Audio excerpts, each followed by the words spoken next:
Hello everyone, my name is Dr. Taheri and I am here to offer you a crash course on elementary introductory linear algebra. You might ask first of all, why we have to take at university a linear algebra standalone course? We've taken so many math courses, why so important? If I want to answer this question in a most basic manner, I will come with two main reasons. Number one, linear algebra makes computation, especially large computation, extremely easy compared with conventional method outside of the linear algebra frame. And the second answer to this question, I guess it would be because linear algebra offers innovative solutions for complex problems that outside of linear algebra, either there's no solution or the solution is rather convoluted. I would like to start by going through the concept that we will cover today, and these are the concepts most probably you need to know in your first year or first course you take in linear algebra. For the benefit of time, I can't go through the depth in these concepts. It would have taken maybe about twice as long as this lecture, which I think should be maybe 2-3 hours. However, I'm planning to offer another course which go to more details and more in depth in these concepts. So we will talk about these concepts today. We talk about obviously matrices. This is the bread and butter of the main discussion in linear algebra. We talk about what are the matrix operations. How do you operate matrices? We talk about system of equations. I always tell my students that we start from this topic and we finish with the same topic at the end. There's so much into this. And then, of course, we talk about the determinant and inverse of a matrix. We talk about the vector space, which is a very broad chapter in linear algebra. Perhaps it took longest time in elementary linear algebra to go over that. We talk about changes in bases, how to change the bases in a matrix. Linear transformation is an important topic, and then we talk about the projections as well as least square and some other methods. And last but not least, we talk about the eigenvalue, eigenvectors, and I hopefully end up to have at least one or two application of eigenvalue, eigenvector in the linear algebra. So let me start by dealing with the first topic, matrices. So obviously you are familiar with numbers, entities. When I say 5, for example, is a number, either real or imaginary number. But then I talk about a matrix. A matrix is a group of gathered numbers in a very particular format. The benefit is that you don't have to deal with many numbers. You take it as a group of numbers. So I give you a couple of examples. Here we have two matrices, and first thing you have to remember, the matrices goes by the number of the rows and number of the columns. So this is the conventional way we introduce these matrices, like your first name, last name. Maybe that's not quite a good example. For example, in Chinese is the reverse. But for matrices, we always go by number of the rows. In this case, 3, by the number of the columns. So 1, 2, 3 rows and 3 columns. And same thing for this particular matrix. When you are adding two matrices, so they should have identical sizes because you go and add them member by member. So it means the first one, we call it first row, first column. And right here, I write this just a kind of a notation. This is A11. And the next one is A12. And obviously A13, and you can guess this one is A33. Same thing here. If I want to add A plus B, so obviously it's pretty simple. So you add them member by member, this member by this member, this member by this member, and so on.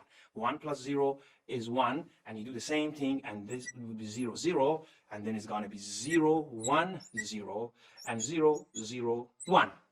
So it's how we did it. So, by the way, somehow this, which is obviously 3 by 3, it's a very unique matrix. And this matrix, which is a diagonal matrix, and the diagonals are 1, 1, 1, upper and lowers are 0, we call it identity matrix. And this matrix often acts as 1 when we do multiplication or division. I can simply calculate a minus b,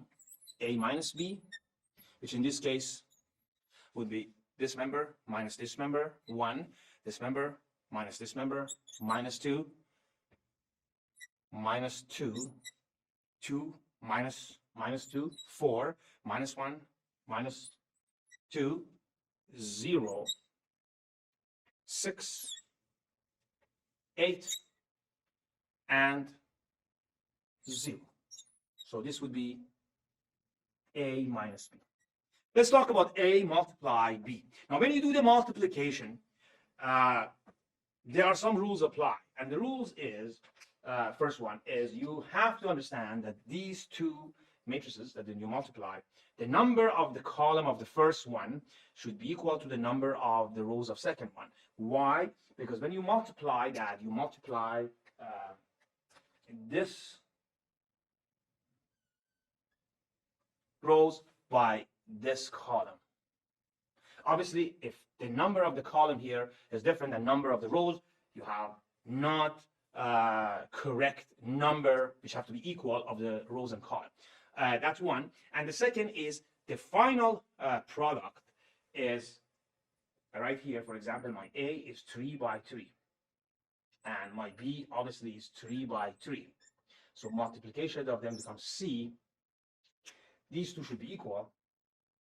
And the final products, the size of that is this many rows and this many columns. So in this case, it's 3 by 3. However, very much so, I could have different setup. They don't have to be identical, same as for the addition and subtraction. This could be 3 by 2, and this could be 2 by 4, and these two are the same, and the final products would be 3 by 4.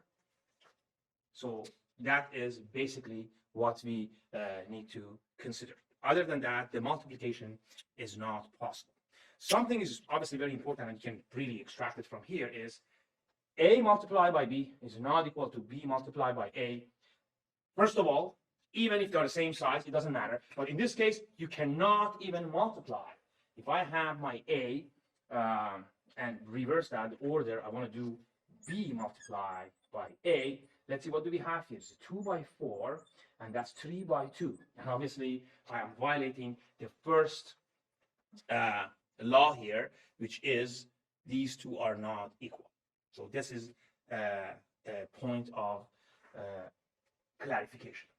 So let me just finish this and do it the same started. So there are other rules apply. For example, remember that A multiplied by B multiplied by C.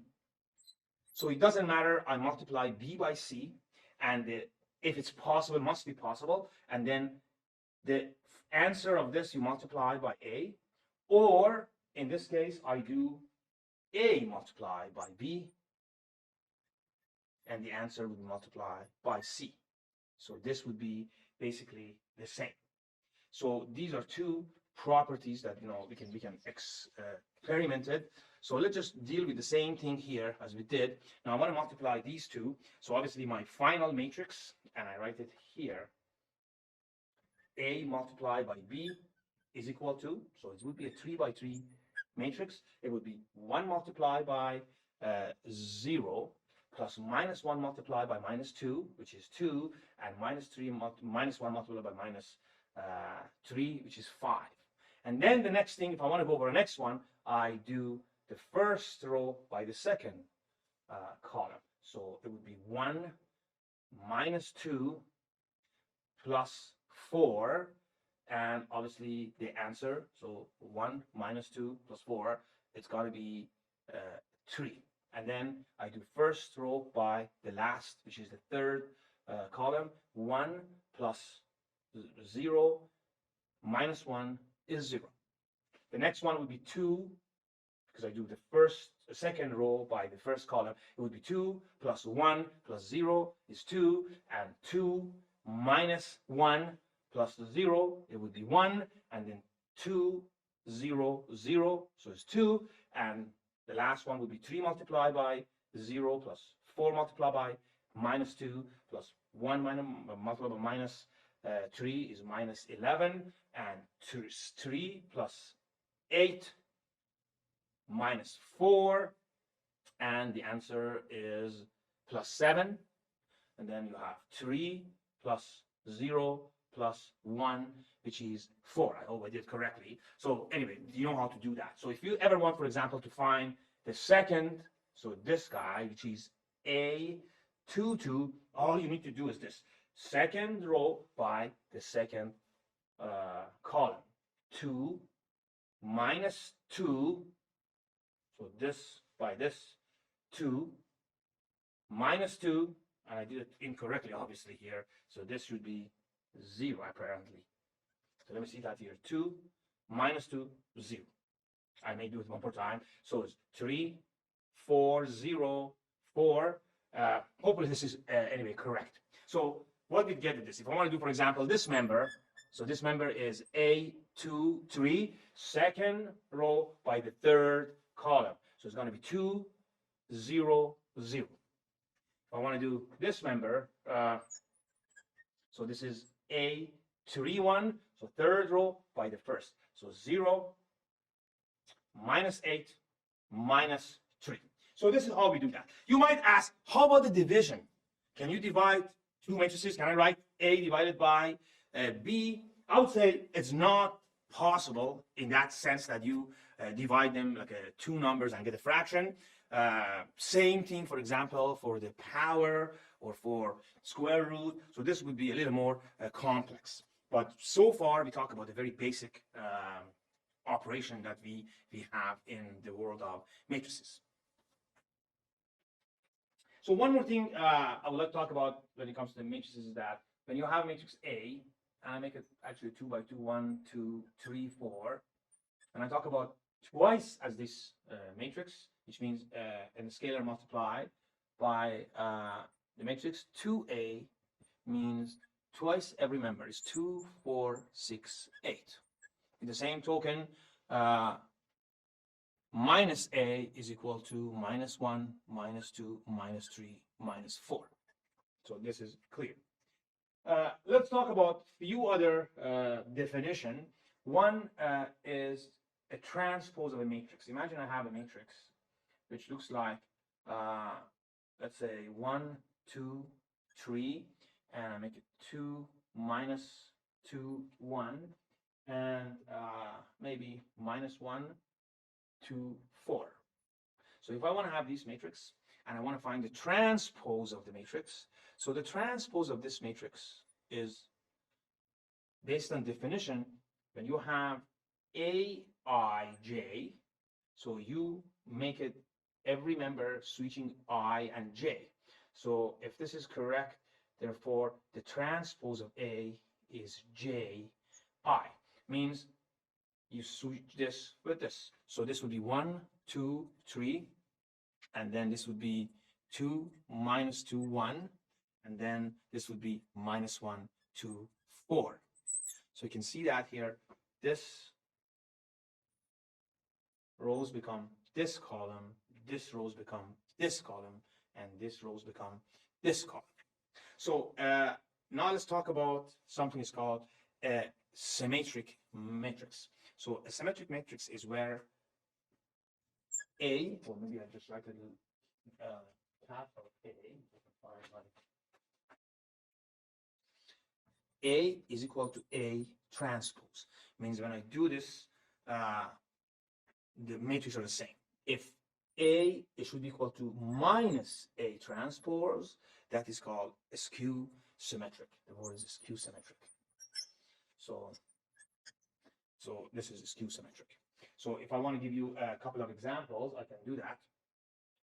So let me continue by introducing a matrix, call it A again, and A would be, let me see, 0, 3, 4, and then you do minus 3, 0, 7, and then you do minus 4, minus 7, 0.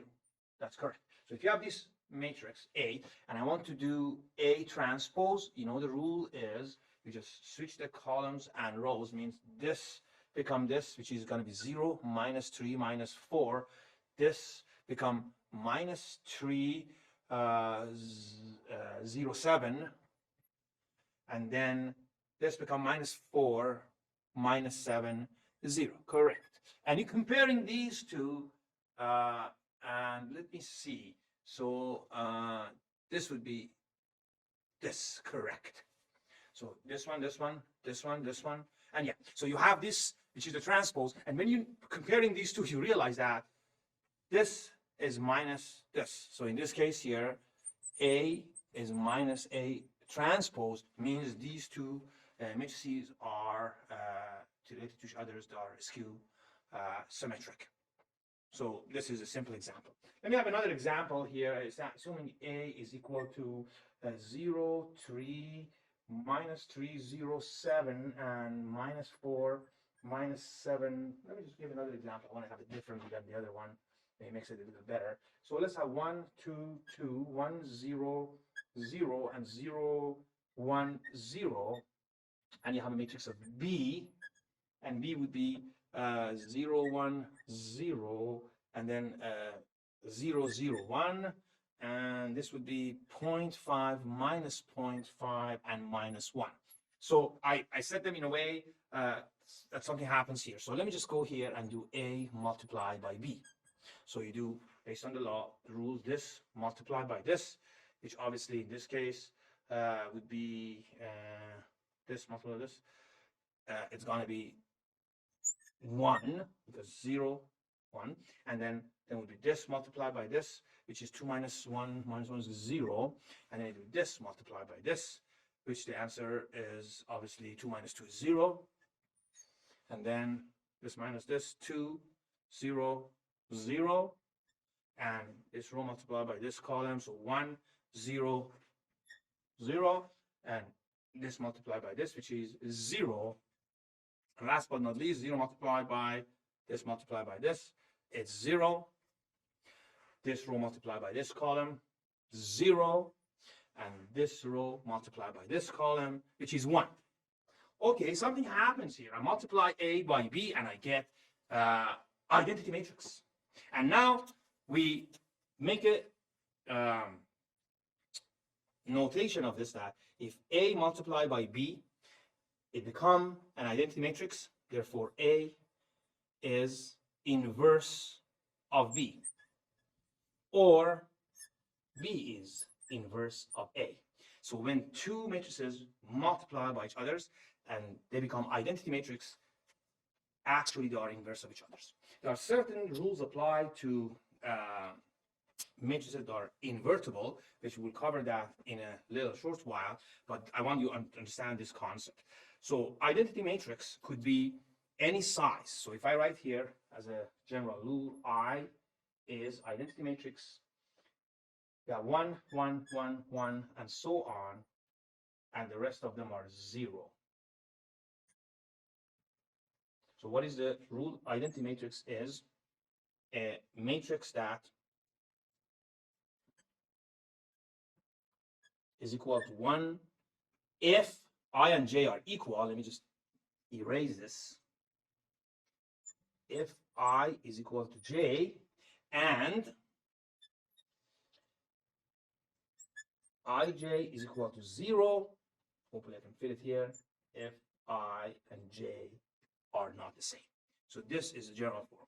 Obviously, identity matrix could be only square. It means it has to be n by n. Having said that, a matrix could have an inverse only and only if it's a square matrix.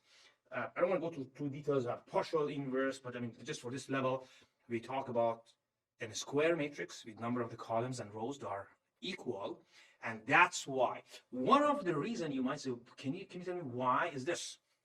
Remember that A multiplied by B, it's not necessarily equal to B multiplied by A. And we mentioned one of the things is that if this is, let's say, n by m, and this is, for example, m by k, when you swap it, this is possible because these m's are the same, these two are the same. So when you swap them, m by k cannot be multiplied by n by m. Only if, in this case, n and k are the same. So it means that you have n by n multiplied by n by n. And I don't think you can see it here, but anyway, so when you have n by n, so you multiply by n by n. Of course, this is not correct as well, but when you talk about the inverse, this should be correct because both of them are equal to identity matrix. So they have to be square in order them to be invertible. So this is what we cover as far as the inverse, and then we talk about how to calculate an inverse of a matrix in the next lecture. So let me introduce also a few other related notation about the transpose and inverse. First is if I have A, B inverse of two matrices multiplication of inverse, this is equal to B inverse A inverse. It's very simple to prove this theorem. So all I need to do in this case is I can say that AB inverse multiplied by AB, obviously think about this as a matrix of C, and this is C, so this is equal to I. We know that, but let's just expand that. So this become B inverse A inverse AB. So this become I, and this is equal to B inverse IB, which is equal to B inverse B, which is equal to I. So this is correct. Same rule applies for transpose. AB transpose is B transpose A transpose. And you can simply do the same thing for this theorem. One more thing is A plus B transpose is A transpose plus B transpose, which is B transpose plus A transpose. That's simple. Next one is K, which is a number. A transpose is equal to K A transpose. And remember that when we talk about a number multiplied by a matrix, sorry, I have to write here transpose. I wrote it inverse. That's a different story. So when you talk about the multiplication of a number by a matrix, means every member you multiply that. What else do we have here? This is another one. So A transpose inverse is equal to A inverse transpose. And that's, it means that when you have a matrix, when you inverse it and then transpose it, it's same as you transpose and then you do the inverse of that. So this is as far as it's concerned. Most important thing is this, and this you have to pay attention to those one here. So obviously, if I write here AB inverse transpose, I have to just do it correctly. So this is going to be B inverse A inverse transpose of that, and that would be A inverse transpose by B inverse transpose, which by the way is equal to A transpose inverse B transpose inverse. So we have AB inverse of AB, which is a matrix C, transpose of that.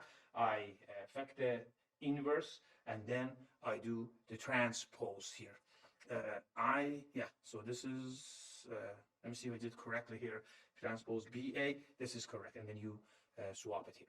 So these are some kind of like a basic concerning the theorem of this. There are a few more, but then I think this will be sufficient at this stage. Now let's start to talk about more fundamental concepts in linear algebra, systems of equations. So I'm sure you have seen that numerous times when you have a system of equations, and I'm talking about linear equations, not non-linear. It might be a little different. So you have many methods to solve it. Mostly you do elimination. So let's say, for example, you're familiar with this kind of A x plus by is equal to c, and then dx plus ey is equal to f. You have seen that here. I'm just going to make a little difference here and make some minor changes. You know, you've seen that. So I can write this and rewrite it maybe to something like a11 x1 plus a12 x2 is equal to b, and then a21 x1 plus a22 x2 equal to, I call it b1, b2. I've done nothing. It's pretty much the same. I have x1 and x2 as my variables, and I have a11, a12, a21, b22, a22 as my the values multiplied by this variables, and I have b1 and b2 as my constant. Can I rewrite this into a linear algebra multiplication? So if I call A a matrix, A11, A12, A21, A22, and I multiply this matrix by x1 and x2. Let's see, what do I get? What is the multiplication? You multiply by this row, by this column, A11, x1 plus A12, x2. Oh, this is equal to B1. The same token, A21, x1 plus A22, x2 is equal to B2, correct? So I convert this to this. And then I rewrite it, and I just maybe delete this A. This is A. Isn't it that I can write A multiplied by a matrix of X, which is obviously a column matrix, is equal to the matrix of B, which is a column matrix. And let's just see if this is working here. This is 2 by 2 here. This is 2 by 1, and the answer is 2 by 1. This is correct. So this is nothing but, if I want to do the graphic representation of this, it ends up just like that. If I do it in Cartesian, so I have almost, and this is y, or let's call it here, just to be more specific, I call it x2 and x1. So this would be nothing but two lines. So this is one line here, and this is another line. And the actual answer of this would be the intersection of these two lines. Means the solution should fit in the first and the second, so intersecting these two lines. Of course, there are three scenarios. Either there is one solution, that's the one we saw here, or maybe these two lines are parallel. So the two parallel lines, they never intersect. Or maybe these are on the top of each other's. So in that case, there are three scenarios, and these are what we have here. So we have either one single solution, as you can see here, or we might have no solution, which in this case you can see that there's nothing to find that fit these, or both lines are the same. So there could be three cases, and here is the graphic representation that we have here. So you can see that these two lines, they meet in this particular point, which is x equal to x1 is equal to 4, x2 is equal to 2, one solution. If these are parallel, they would never meet. Or if these are the same, by same means one equation is, we have one independent equation, the second one is not independent, it's pretty much the same. You multiply by 2 or 4 or divide by 2. So in this case, we have numerous or infinite number of solutions. So this is in a 2 by 2 matrix, or we are in two-dimensional. In three-dimensional, obviously, what you have here, if I want to do it with three-dimensional, I'm just simply doing this. If I may, let me delete this quickly. And all I need to do is I delete this part, and I'm just going to add plus, I'm going to use the same, okay. So it's going to be A1, 3, x3 is equal to B1. I add here plus A2, 3, x3. And then the next would be A31, x1 plus A32, x2 plus A33, x 3, B3. And of course, I have to expand that. Allow me to finish here. Just to rewrite this. I'm just being lazy. So let me just do this here and delete this part. I'm just going to add here A13, A23, A31, A32, A33. This will be multiplied by x1, x2, x3, and obviously here we have equal to this. So this would be my conversion to a three-dimensional. And in this case, you can see that this is not a line, this is a plane. So you have three planes in a three-dimensional. And in that case, actually, this is more than three cases. So in fact, if I switch to here, so you might have a little bit more. So you would have, in this case, actually perhaps 8 cases. So they're all parallel, or different cases. If this is the one that you have, so you have only one solution. And that is perhaps what we are looking for. If you have 3 completely independent, and you can come up with one single solution. Now, the question is, how do we solve that? And again, for 2 by 2, 3 by 3, you have to learn how to do it. So you just go and try to, from these two, for example, eliminate x1 between 1 and 2, and eliminate x1 between 1 and 3. Then you go to the 2 equation, 2 variables, and in that case, you eliminate an x2. You find x3, you plug it to the back to find x2, and you backtrack it to x1. But what if you have 1,000 equation, 1,000 variables? So in that case, you have a matrix has 1,000,000 members. It's going to be much more complex. So that's why I will rewrite the equation I wrote here, A, which is the matrix of the coefficients, right? These are the coefficients of this. So these are the one multiplied by this. So matrix of coefficient, which is a 3 by 3 matrix here. So this multiplied by matrix of variables, it becomes the matrix of constant. And again, if this is in a 3-dimensional, this is a 3 by 1, this is a 3 by 3, and this is going to be 3 by 1, correct? So this is what we have. So I want to play with this a little bit, see if I can find some solutions for this particular general systems of equations and values. So let us start a practical question. I write 3 equations, 3 variables, and then let's see how we can get ourselves out of that, the 3 equations, 3 variables. Let's see, x1 plus x2 plus x3 is equal to 6.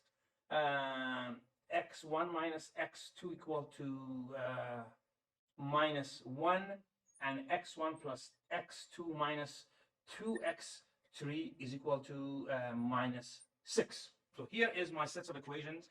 I would like to get those form that I wrote. So I want to write A multiplied by X is equal to B, and I want to form these matrices. So obviously A, so are these coefficient 1, 1, 1, and then 1 minus 1, 0, and here is 1, 1 minus 2. So this is multiplied by x1, x2, x3, and the answers are the constant that we have here. I think I should maybe fix this one here to minus 3 to make it correct. Minus 3, okay? And here is my 6, minus 1, and minus 3. Let me see if this is correct. Just, it is. Okay, so now if I have this simple equation, if I could find inverse of matrix A, and I multiply both sides by inverse of A, I could have this, A inverse A, X is equal to A inverse B. And needless to say, this is I. So what I end up is X is equal to A inverse B. So that would be my X. So all I need is to try to find the inverse of this matrix. Assuming somehow I find this, which I will talk about it very soon, and that is a matrix of 1/3, 1/3, 1/3, and then it's half minus half, 0, and then we have 1/6, 1/6, and minus 1/3. Assuming this is the inverse of this matrix, this is A inverse. So all I need to do to find the multiplication of inverse A multiplied by this matrix, which is the constant matrix. So we know how to do that. And if you do it correctly, so 1/3 multiplied by 6 plus half multiplied by minus 1 plus 1/6 multiplied by minus 3, and this would be 1. And then now you have this row, second row multiplied by here, again 2 plus minus 1, 2. So this is going to be 2 plus 1 is going to be 2. And then you have this last row multiplied by here, which is again is going to be 2 plus 0 plus 1. It's 3. And these are my x1, x2, x3. So it's x1, x2, x3, and we can exercise this. You can see that that's actually correct. This is how actually I created. X1 is 1, 2, 3, 6. 1 minus 2 minus 1. 1 plus 2 minus 6 is minus 3. And you can see how easily we could do that. So this is a simple way. The only question is, how do I find this? How do I find the inverse of this coefficient, or this is called augmented matrix. How do I find the inverse of this? So if I could find a way I can have the inverse, then all I need to do is one more multiplication. So you realize that always this, it has to be, technically it has to be the same number of equations and variables, and only a square matrix can have an inverse. So assuming this is n by n, and I mean n dimensions, so this is in a 3D space, and this one is obviously is n by 1, and this is going to be again n by 1, and simply all I need is to find this sets of equations and values. So this is exactly what we need to do. So now you might ask, okay, how do I calculate the inverse of a matrix? So I would come up with a couple of methods. Often you should be able to do maybe 2 by 2, 3 by 3 by hand, but then it becomes a larger 10 by 10. It's not possible to do it by hand. Then of course you use the computer or maybe a calculator that it has the linear algebra function. Although I don't think in an exam you are ever allowed to use such a matrix. You can use the concept and using the calculator when you are not taking the linear algebra exam. Outside of that, for example, if you have, for example, in statics, you have 6 equations, 6 variables, so you can simply solve it by using a matrix formation. You form the augmented matrix and you can take it from there. One last thing I would like to say, that sometimes when you have these equations, they write it this way, which is pretty much the same. So, and that is that 1, 1, 1, 6, then 1, 1, 0, minus 1, and 1, 1, minus 2, minus 3. And obviously this is my A, and this is, so that's why sometimes you have a line here to separate them. This is my constant. So this is my constant. And later on we learned that if we can do some activity, some kind of operation to this, and make this one, turn this one to an identity matrix, then the solution would be very easy. We can easily solve that. I prefer to stick with the same actually matrix and same augmented matrix, and we can practice on this one here how to reduce these to raw echelon form or reduce raw echelon form. So that will be the next topic that we'll discuss momentarily. So I'll give you maybe a couple of seconds to kind of write these things down if you want to pause the video. So that would be simply what we will do next. So before I go back to that solving the system of equations, the one we talked, and we had somehow magically we had the inverse of that matrix. I want to come up with a couple of simple definitions that we use it very often. Let me start by a simple matrix. A is equal to -5, 2, 1, and we put it here 0, 0, 2, and we have 0, 0, 0. So this is a simple matrix. So based on definition, obviously, any rows that are not all 0, they call it non-all 0, or the row that it has all zeros is called all 0. So this is very self-explanatory. So that's obviously this row is all 0, the other two are not. That's one. And the second one, the definition of leading entry. So the leading entry is the first most left non-zero number. So in this, for example, row, the first non-zero is this, not this or this.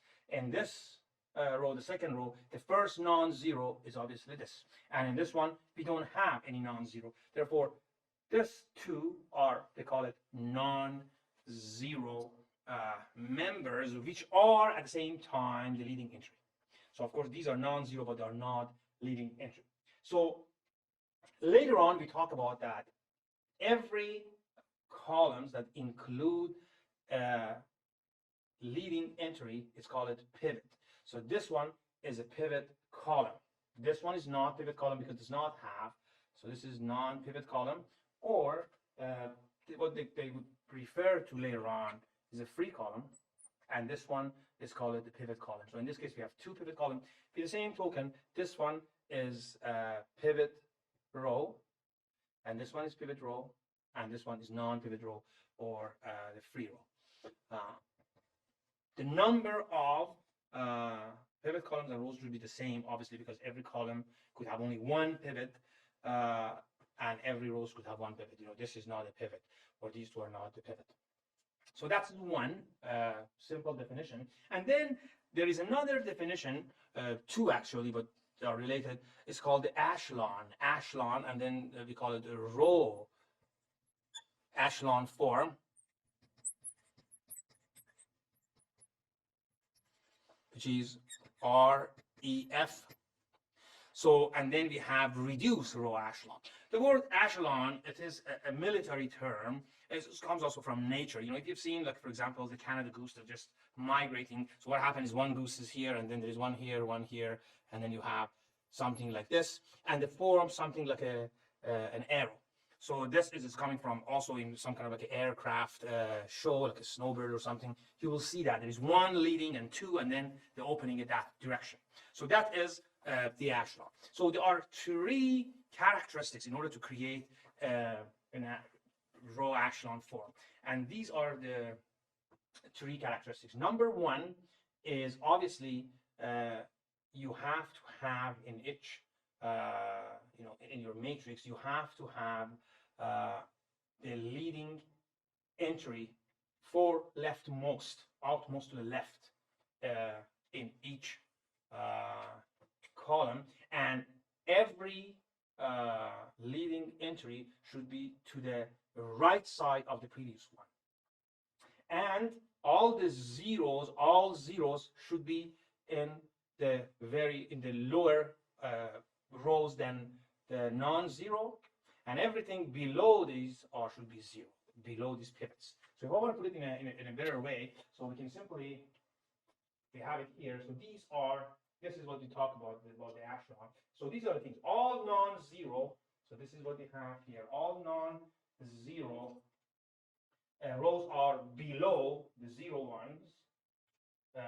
All non-zeros are above the zero ones. All zeros are in the very bottom. So if you have three, for example, zeros, so if you have three of them, all three is going to be here. For example, a couple of more zeros, they all have to be, all zeros are here. So I can have, for example, 0, 0, 0, or 0. All of the zeros, or all zeros, rows should be below the non-zeros. That's exactly what it says. And then each leading entry of a row is in a column to the right of the leading entry above that. And that's exactly what we see here. So every leading entry, which is this guy, it should be on the right side of the leading entry above that. So it doesn't have to be right next to it. It could be 2 or 3 distance, but as long as this number, which is the leading entry of the second row, should be on the right side of the previous leading entry. So that's the second. And last but not least, all the entries in a column below the leading entry should be zeros, which is correct. So these are the 3 examples. And let's have another one here, for example. So you can see that if this is in the row echelon form, let's see. Let's just identify in this particular example the pivot columns. So the first rule is this, which is the all 0 rows, has to be in the very bottom. That's good. So the first one is good. The next one is each leading entry of a row, so it should be to the right side of the leading entry of the above row. So let's just identify the leading entry. This one is a leading entry. This one, the other one, these are not. This one is. Oh, if you have any issues with why this one is, there is nothing, no 0 on the left side. Obviously, there is nothing on the left side. So this is qualified because there is nothing on the left. Is the first non-zero number on the row. So this one is a leading entry. So the first non-zero is a 0. This one is also a leading entry. So as this one. So let's see that. So this is, you can see that these are the leading entry. And by the way, it makes that kind of like a step. So it doesn't have to be the same length, but as long as this number is on the right side of this number, because this is the leading entry of the second row and this is the leading entry of the third row, it works. And last but not least, all these numbers should be 0. And that's exactly what we have. So this works perfect. So this is as far as the definition of the row echelon form is concerned. So it's very easy to practice, and then you become very good at it. So all you need to do, respect those 3 laws. All zeros are at the bottom. Every leading entry in a row is on the right side of, not immediate right side, could be 1 immediate and then 2 or 3 columns distance, but that's okay. On the right side of the leading entry of above rows, and last but not least, all the entries below the pivot or leading entry should be 0. So this is exactly what we actually showed here. I'm just going to go to add one more and then maybe a couple of more examples just to make it a little better for you. So right here, so we can see that there are, for example, let's just identify what are. So we can see that obviously this one is a leading entry. This one also is. So what we have here is this kind of like a step shape, and that is already in a form of echelon form. Non-zeros are here, and anything below the pivot or leading entry are 0. So that's exactly what we have. So even something like this, you can see that this example is also qualified for a row echelon form. Leading entry, leading entry. Is this a leading entry? Well, let's see. This is actually the defined leading entry, but unfortunately, so if you think about that, this is not immediately below, this one is not 0. So in fact, this particular is not, if I said, I'm just trying to correct myself, this is not in a reduced is a row echelon form, because this is the leading entry, this is the leading entry, this is the leading entry, but it's immediately below, it's not to the right, or it's violating the second rule, and it violates the third, because if this is this one is actually the leading entry, which it is, anything below this should be 0. It's not 0. How about this one? This is violating the third, or depends on how you put it, but this is violating that all the non-zeros has to be above all zeros. You can see that this is all zeros. This should have been in the bar. So these two on the right are not. Now, this one is an example which, let me see, if this one is a row echelon form. Pivot entry is here, or this is leading entry. This is not the leading entry. This is not the leading entry. That's okay. The next one, this one is a leading entry, and this is a leading entry. Every leading entry is to the right side of the previous one, and non-zeros are in the bottom of zeros are at the bottom of the non-zero. Non-zeros are above. They're all zero rows. And last but not least, every member below the leading entries are zero. You can see all 0, 0, 0. So now I want to add two more rules that, if this also applies on the top of those three rules, then we have a very unique case of row echelon form, which is called reduced row echelon form. So they got 4 and 5. The 4 is all the leading entries, these numbers, they all should be 1. And by the way, these should be the only non-zero on the column. You see this one here? So obviously this leading entry is 1, leading entry here is 1, this leading entry is 4. It doesn't qualify for the reduced row echelon form. And in this case, in the third column or in the fourth column, the leading entry is not the only non-zero in the column. You have 3 here is non-zero, and 4 and 5. So this one is not a reduced row echelon form, which is what it is, a row echelon form. This one is a reduced row echelon form. So it has those 3. Let's see that. And all zeros on below the non-zeros. All the leading entries on the right side of the above leading entries on the all the leading entries in every rows on the right side of the leading entries on the above row, which is correct. This one is above the right side of this. This one is on the right side of this. So this is actually this kind of a step shape is formed, and all the members below the leading entries is 0. It's all 3 are correct. And let's talk about the fourth one. All the leading entries are 1. That's correct. And leading entries are the only numbers in that column. So this particular one is actually a reduced row echelon form. So let's just talk about this one here. So obviously by looking at that, so this is the leading entry. Leading entry. This is not a leading entry. That's okay. This one is a leading entry. And these are all zeros. So let's see if this is the reduced row echelon form. So one by one, we can see that here.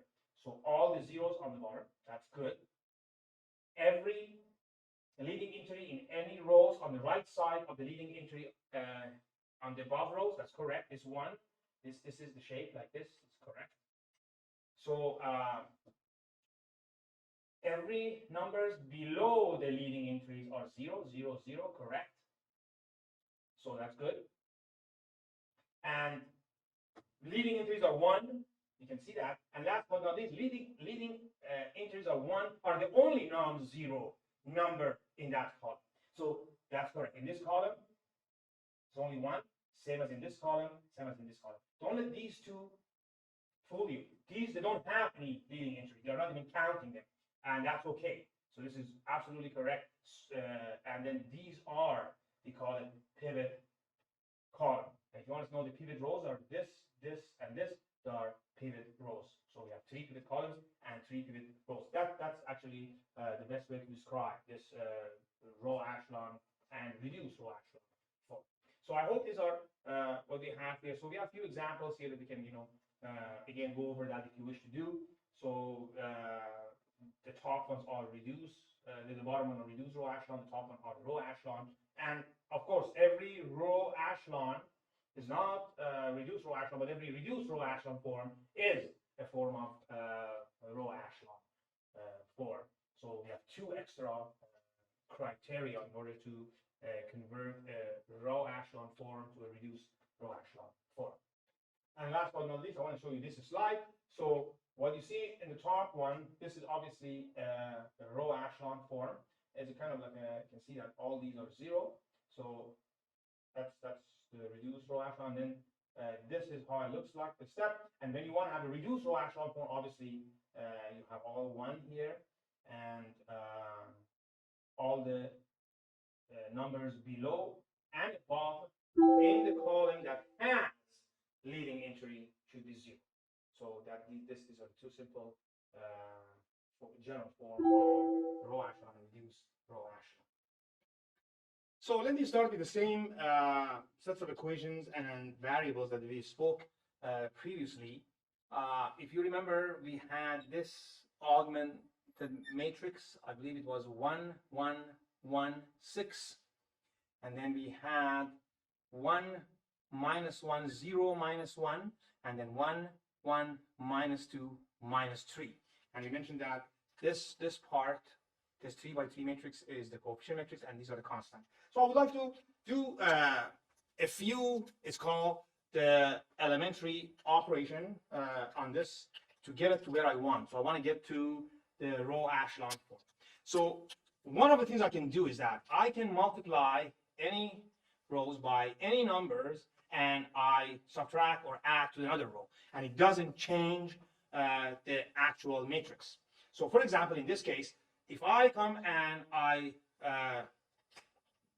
subtract the row number 1 from row number 2, so I write here, and this is how you better write. So R2 is R2 minus R1. So what do I get? So from here, so I get to this matrix. So the first one is the same, 1, 1, 1, 6.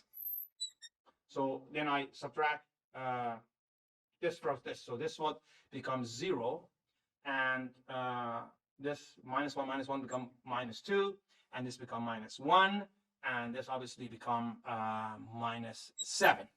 So I leave this the same way it is. Maybe I make it a little too, I just maybe write it a little bit more distance, just to be same size. So this is going to be 0, and this become minus 2, and this become minus 1, and this become minus 7. So I don't touch anything with 1, 1, minus 2, minus 3. And then I do the same thing. So the third row, so row number 3 is row number 3 minus row number 1. So what will happen is that this to get to this point. So, and this, so I write the same 1, 1, 1, 6, 0, minus 2, minus 1, minus 7. And then you subtract this from this. So you will have 0, 0, minus 3, and here you have minus 9. So here what we get, and you notice that by doing this, I stop here. Why? Because I already got a row echelon form. This is the row echelon form. So you can see, let's see, evaluate if this is correct. So first of all, let's identify the leading entry. This is a leading entry, this is a leading entry, this is a leading entry. Every leading entry in the right side, right of the above leading entry, and anything below the leading entries are 0, 0, 0, 0, and there's nothing below here, that's good. So this is same as the same equations I have. But the beauty of this is now, you see what's going on here? This particular, the last row is this. We know that this is, because you multiply, these are all x1, these are x2, these are x3. So these are all x1, x2, x3. These are the coefficients of that, and these are the constant. So from the third row, I have minus 3x3 is equal to minus 9. Right away, I can say, well, x3 is equal to 3. Oh, wonderful. And then I plug this one to the next one. So what do I have here? Minus 2x2 minus x3 is equal to minus 7. Knowing that x3 is 3, so I delete that here. I put here minus 3, and you put it on the other side, and from here I can say that x2 is equal to 2. Because minus 2x2 equal to minus 4. And then I plug it back to this one, and so I have x1 plus x2 plus x3 is equal to 6. So this one is 3, this one is 2, therefore this becomes 1. So you can see that it helped me to solve. I'm not solving 3 equations, 3 variables after this operation. I simply solve for each of them 1 equation, 1 variable. So this is a kind of reduced calculation. But there is another level that makes it much, much easier, which I'm going to explain to you. I need to delete the few things, and then from here I'm going to go a little further, and I convert this to actual reduced row echelon form.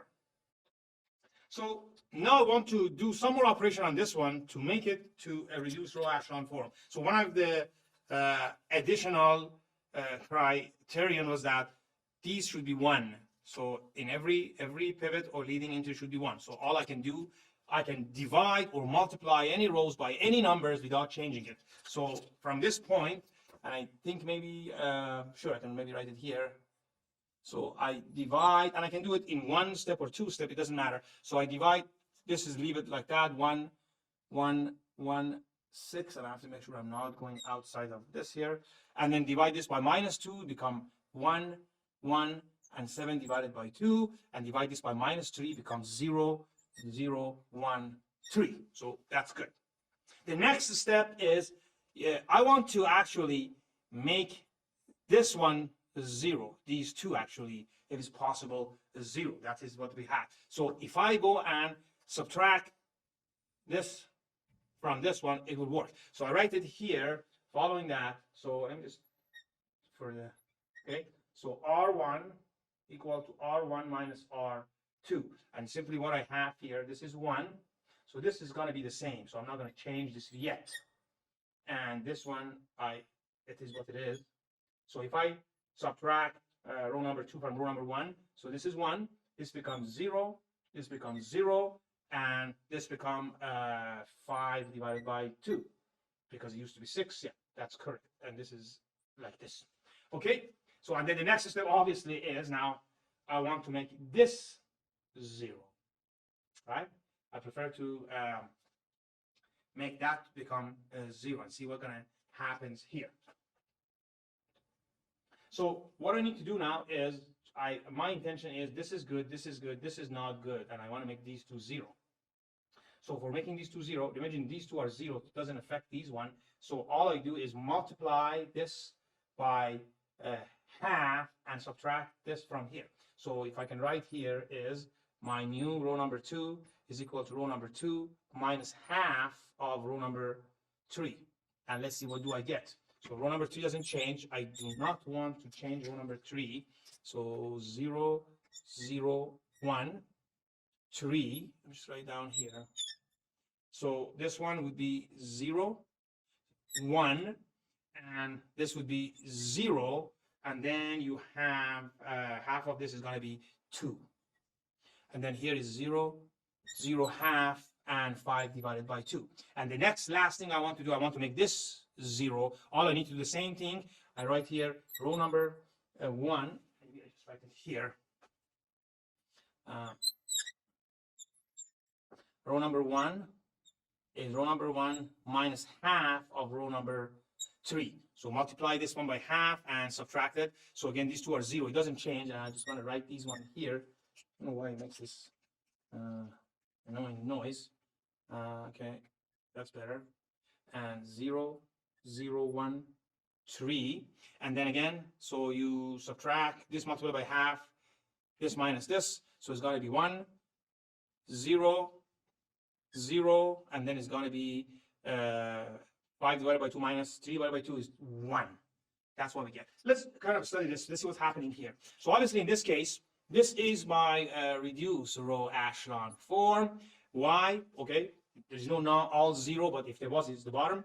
Every pivot or leading entry is on the right side of the above leading entry, and every number in the columns that has pivot or leading entry is equal to 0. And this is exactly same as that one. So what does it mean in this case? So now this makes it very easy. Remember that this one, this is all the x1, x2, x3. So these are the coefficients 3 by 3, and this one is the constant. Right away, I can say that here x3 is equal to 3. This one is 1x2. x2 is equal to 2, and this one gives me x1 is equal to 1. And that's exactly what I wanted. So by this operation, I eliminate the previous step that I have a row echelon form, and I have to do some more calculation. This one gives you the answers for the equations and variables in a serial plate. And this is what we did right now. It was reducing it to the row echelon form. So this is as far as we go. This is one way of solving it. Of course, there are other ways that I will talk about it momentarily. So let me introduce another system of equations and variables. Obviously, you can see I have 3 equations and 1, 2, 3, 4, 5 variables. In a situation you have more number of variables than equation, it means you might have more than one answer. You can have infinite number of the answer. But let's just work on this the same way I work on the previous methods. And by the way, when you form the augmented matrix and you make it to row echelon form, there's a term for it. It's called Gauss elimination. And if you make it reduce row echelon form, the terminology is Gauss-Jordan elimination. So these are two kind of scientists that came up with this method.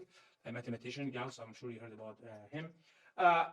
First of all, I create the matrix of A, and then X and B. So what is my matrix A? So what you have here is 2, 2, 3, 4, 5. And then the next one is 0, 0, minus 1, 7, 8. And the next one is 0, 0, 0, 3, and 5. So this one is, and I'm just going to, same way I did before, and now I'm going to add here my constant values, 9, 2, and this is my matrix. So here what I have, and this is 1, 2, 3, 4, 5, 5 by 3. These are the constant. If you want to create actually exactly same as the equation we have, I'm just going to delete these, and I want to stick with the form that we talk about. This multiplied by x1, x2, x3, x4, x5, and maybe I just make it small 5 here, and these multiply, the final would be 6, 9, 2.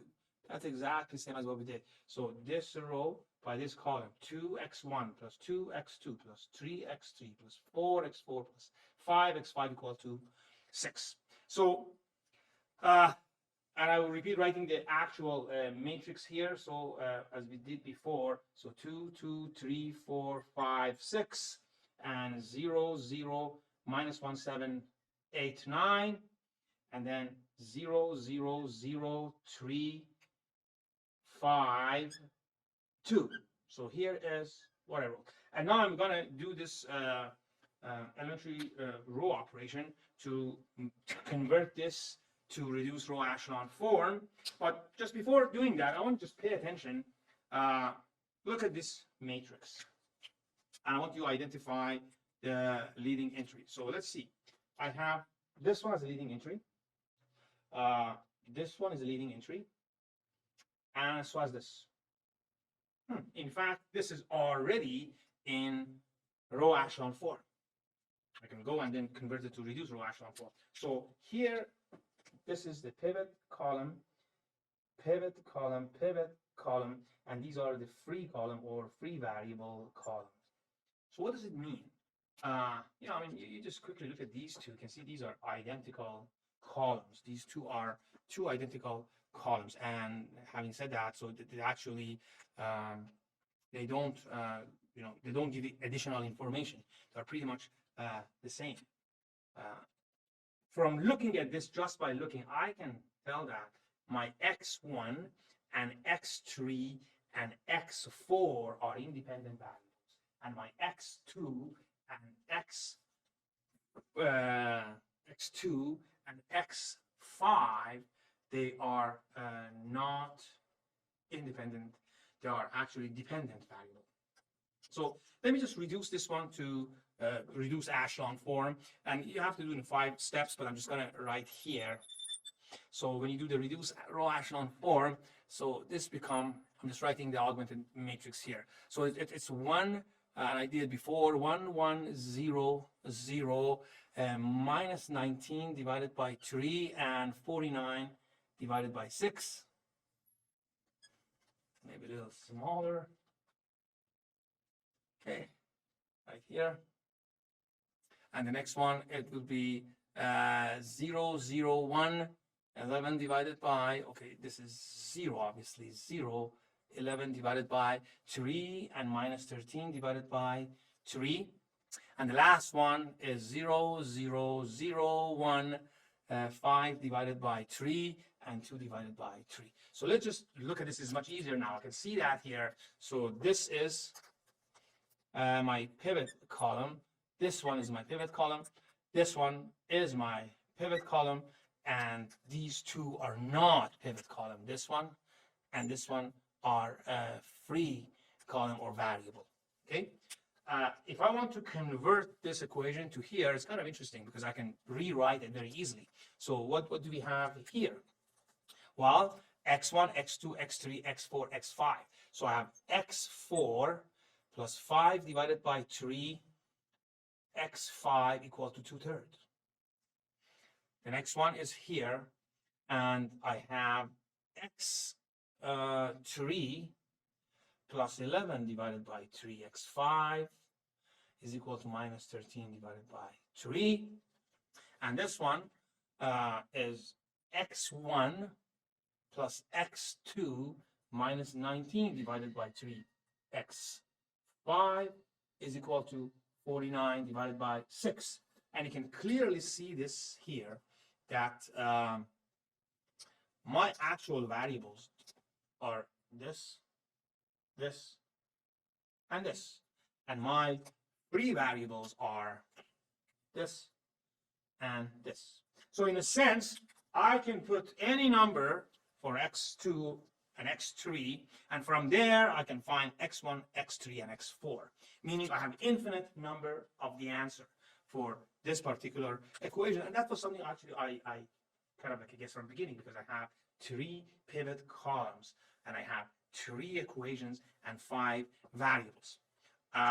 If these 5 equations they were independent, obviously you would have no answer. So that would make no difference, that you can't even solve it. So you end up having something equal to something and same thing equal to something different. So in that case, you won't be able to solve it. But in this particular case, I did the Gauss-Jordan elimination, and I came up with my reduced row echelon form. I rewrote the equation, and I came up with this equations that now my x1, x3, and x4 are actual variables, and x2 and x5, which are related to, corresponding to column 2 and column 5, these are free variables. So this is also something that you have to remember. So not necessarily you will have one answer. We talk about that. You could have infinite number of the answer, and this is one of the cases.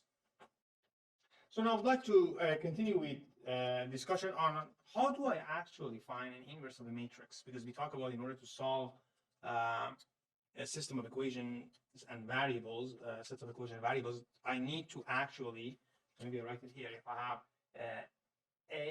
ax is equal to b, I need to find the inverse of a, and then the answer, which is this vector, is a inverse b. And what I did was, I have a and I make the b, and then I do lots of operations. These are the elementary row operation in order to make a become I. And I, when I mean I is the identity matrix in n by n space. So we have 1, 0, 0, and 0, 1, and so on. And then this side, I have another set of constants, and those are actually the answers to my variables. So in a sense, although I use a Gauss-Jordan elimination, I indirectly find the inverse of the matrix. Let me kind of elaborate more what I mean. So imagine that I have my A, and I go many steps, depends on how complex is the process. I just, step 1 is E, and then I do a step 2, which is E2, E1A, and I continue E3, E2, E1A, and I continue this to a point that at the end, if I have all these A1, A2, A3, A4, and so on, combine it to one actually matrix multiplication, I call it E. So this is EA. And what is the answer? Of course, the left side will become I. And in this case, then E is actually the inverse of A. So writing it in form of equations, so I had A B, and it would be converted to I, the left side, and that would be kind of like a Cn. And Cn, let's say, is 4 by 4 matrix. Every first row is the answer of x1, second answer of x2, third answer of x3, and fourth answer of the x4. So this is basically what I did. So when you have this augmented matrix and you have A and you have B and you do this operation and then this become I and this become the answers of your system of cogent variables, in a sense, what you did was simply you, and I can write it here now, this is I and this is E multiplied by B. And this E is basically the A inverse. So this is one way to find an inverse of a matrix. So if I want to find an inverse of a matrix, why not I do this? So I write my matrix here, and I make it in a form of like A, is let's say n by n, and I have I, and then I do my Gauss-Jordan elimination, and I convert this to I, and this side to be whatever is this side, it would be an A inverse. Whatever process I will. So I have the A, I have the I, and I do this, and this is obviously the whole, this matrix. If this is n by n, and this is n by n, so my matrix is n by 2n. And I do whatever operation, the elementary row operation, and I come up with one side become I, and the other side will be the inverse of my matrix. So I can show it to you. This is one way to find an inverse of a matrix. Simply by Gauss-Jordan elimination, creating one side from A become I, the other side from I become the inverse of the matrix. So here is actually, you can maybe see it on slide. So that's exactly what I was talking about. So you can see that here. This is my operation, and then at the end, all these operations, we can combine it to one operation here, one multiplication at the very end. And what I have here is, as I mentioned that, so you have, this is the coefficient matrix, this is the constant vector, and then by Gauss-Jordan elementary row operation, you get one side become I, and the other side is the answer of your variables. And here is what we do. So in a sense, this is what we need to do. So E is the inverse of A. So here what I mentioned, that's one side you have your A and one side you have your I, and you do all the operation and you create. So this is a good example here. Imagine this is my matrix A. So it's 3 by 3. Obviously, I have a 3 by 3 identity matrix on the left side, and I start to do elementary row operation to turn this side to I. And here is what I do. So I mean, it takes a few steps, but this is what I did here. And eventually, by conducting my elementary row operation, as we saw, we do the Gauss-Jordan elimination. And now at the end, I have this side I, and this is in fact the inverse of my matrix A. And you can simply multiply this by this. You realize the answer is identity. Look at, for example, this multiplied by this. So this is 1. You can simply see that this is 1. And then, so as the rest and multiplication of these two, you will get identity matrix. So this is one way. It's not the easiest way, but definitely it's a way to get your inverse of a matrix. In fact, when we do the Gauss-Jordan elimination, we're already using it without even knowing it in solving equations and variables. But there are other methods that we can use, which we discussed.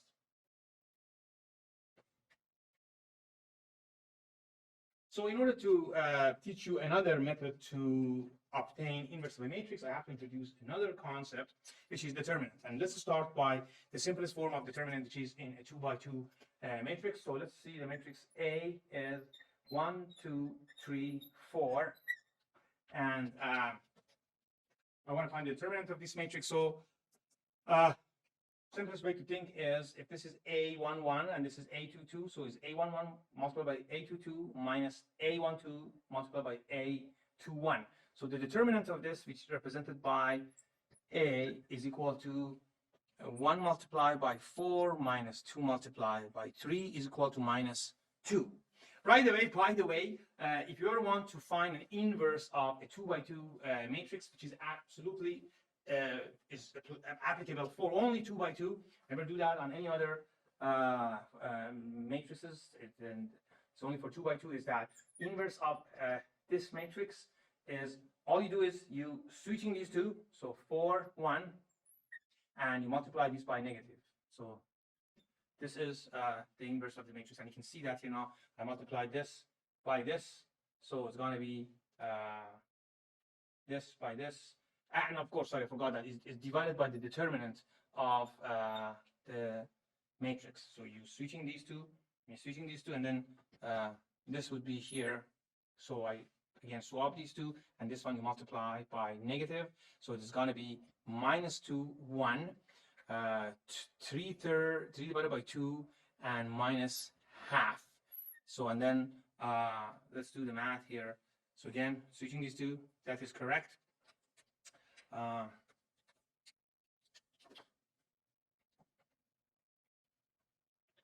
Now, in order to teach you another method to obtain inverse of a matrix, I have to introduce another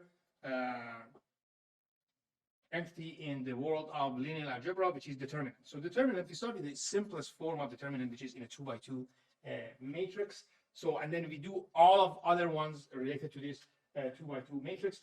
Let's say my matrix A, and I better use here this one. So matrix A is 3, 2, 1, 1. So the determinant of this matrix is equal to member A 1, 1 multiplied by member A 2, 2 minus A 1, 2 multiplied by A 2, 1. So the determinant of this, which represented by dA, is equal to 3 minus 2. So 3 multiplied by 1 minus 2 multiplied by 1 is equal to 1. And right here, only for 2 by 2 matrices, there's a kind of shortcut to calculate the inverse, and inverse of matrix A is equal to, so you switch these two, so 1, 3, you leave them the way it is, but you multiply by minus 1. And then you divide that by the determinant of A, which in this case is equal to 1. And this becomes the actual inverse of this matrix. So we can simply do the math here. This multiplied by this is, I can write it down here. So 3, 2, 1, 1 multiply by 1 minus 2 minus 1, 3 is equal to this multiplied by, so it's going to be 3 minus 2 is 1, and then this is 0, and this becomes 0, and this becomes 1. And you can see that this is inverse of this. So right away, if you ever wanted to solve a 2 by 2 or 2 variable, 2 equation system, it's the easiest way is, imagine that I have 3x1 plus 2, 3x1 plus 2x, 2 equal to, let's say in this case 5, and then I have here x1 plus x2 is equal to 2. So this is a set of equations. You can see that the augmented matrix is 3, 2, and 1, 1. So I form this A, which is this guy. I find the inverse of that, which is this guy here. And all I need to do is, in order to find my x1 and x2, simply I multiply the inverse of A, multiply it by the matrix of the constant. And having done that here, this is equal to 1 and is equal to 1. x1 and x2 is equal to 1, 1, and which is exactly what you have here. 3 plus 2 is 5, and 1 plus 1 is equal to 2. That's the easiest way to solve a 2 equation, 2 variables. You find the augmented matrix, you find the inverse of that, which is 2 by 2. It's very easy. Again, you switch these two, this multiply by minus 1 these, and divide by determinant, and then you multiply the inverse of the matrix by the vector of the constant, and then the answer will be simply the answer for your x1 and x2, or x and y. So, but what if we have a bigger matrix, 3 by 3, n by n? So in order to find the inverse, you have to find the determinant of an n by n matrix. And in order to do that, so we need to reduce that n by n to n minus 1 by n minus 1, and then continue until we get into 2 by 2. So we have to introduce two other definitions. One is the minor, and the other one is the cofactor, which I continue to do that in a second. So imagine I have a 3 by 3 matrix. I do 3 by 3, and then I expand it to n by n. So let's call it 1, 2, 3, minus 1, 2, 1, 0, 3, 2. So I have these matrices. I want to find the determinant of that. So first of all, let's talk about the minor of every member. So this member is A11. So if you have A11, in order to find the minor of A11, so what I do is I eliminate row 1 and column 1. So what do I have? If I get rid of these two, I have this guy. So this is a 2 by 2 determinant. So this becomes the minor of this. Of course, what I have to do is also I have to obtain something is called cofactor. So the cofactor is the minor multiplied by the sign, either positive or the negative associated to this. So, and that is, the formula is very easy. It's minus 1 to the power I plus j. So obviously for the first one, I is 1, j is 1, so it's actually positive. If I write it like this, I want to see for every member. For the first one is minus 1 to the power 2 is minus 1 to the power 2, which is a positive 1. The second one, I have the first row, second column, 1 plus 2 is 3 is minus. And the next one is 1 plus 3 is positive, become 1. This one is second row, first column, 2 plus 1 minus, and then positive. Actually, no, I think it's better to, instead of writing 1, I just write the sign here. So it would be positive, negative, positive, negative, positive, negative, positive, negative, positive. You want to find this one, for example, is I, 3, j, 3, 3 plus 3 is 6, and minus 1 to the power 6 is positive. So, and then I need to multiply that by this member. So in a sense, since we understood this part, so if I want to find the determinants of A, this is what I do. So determinant of A, I write it here. The determinant of A is equal to this member, which is A11, I write it 1. The sign of that is positive, I don't write it here, multiplied by the determinant of 2, 1, 3, 2. Okay? Then I can go either by rows or by column. Let's go by rows. So then I want to do the next, which is plus. I write the plus here. So I write here 2. But what is the actual sign? So I have here, member is the row 1, column 2. So it's 2 plus 1 plus 2 is 3, and then minus 1 to the power 3 is minus.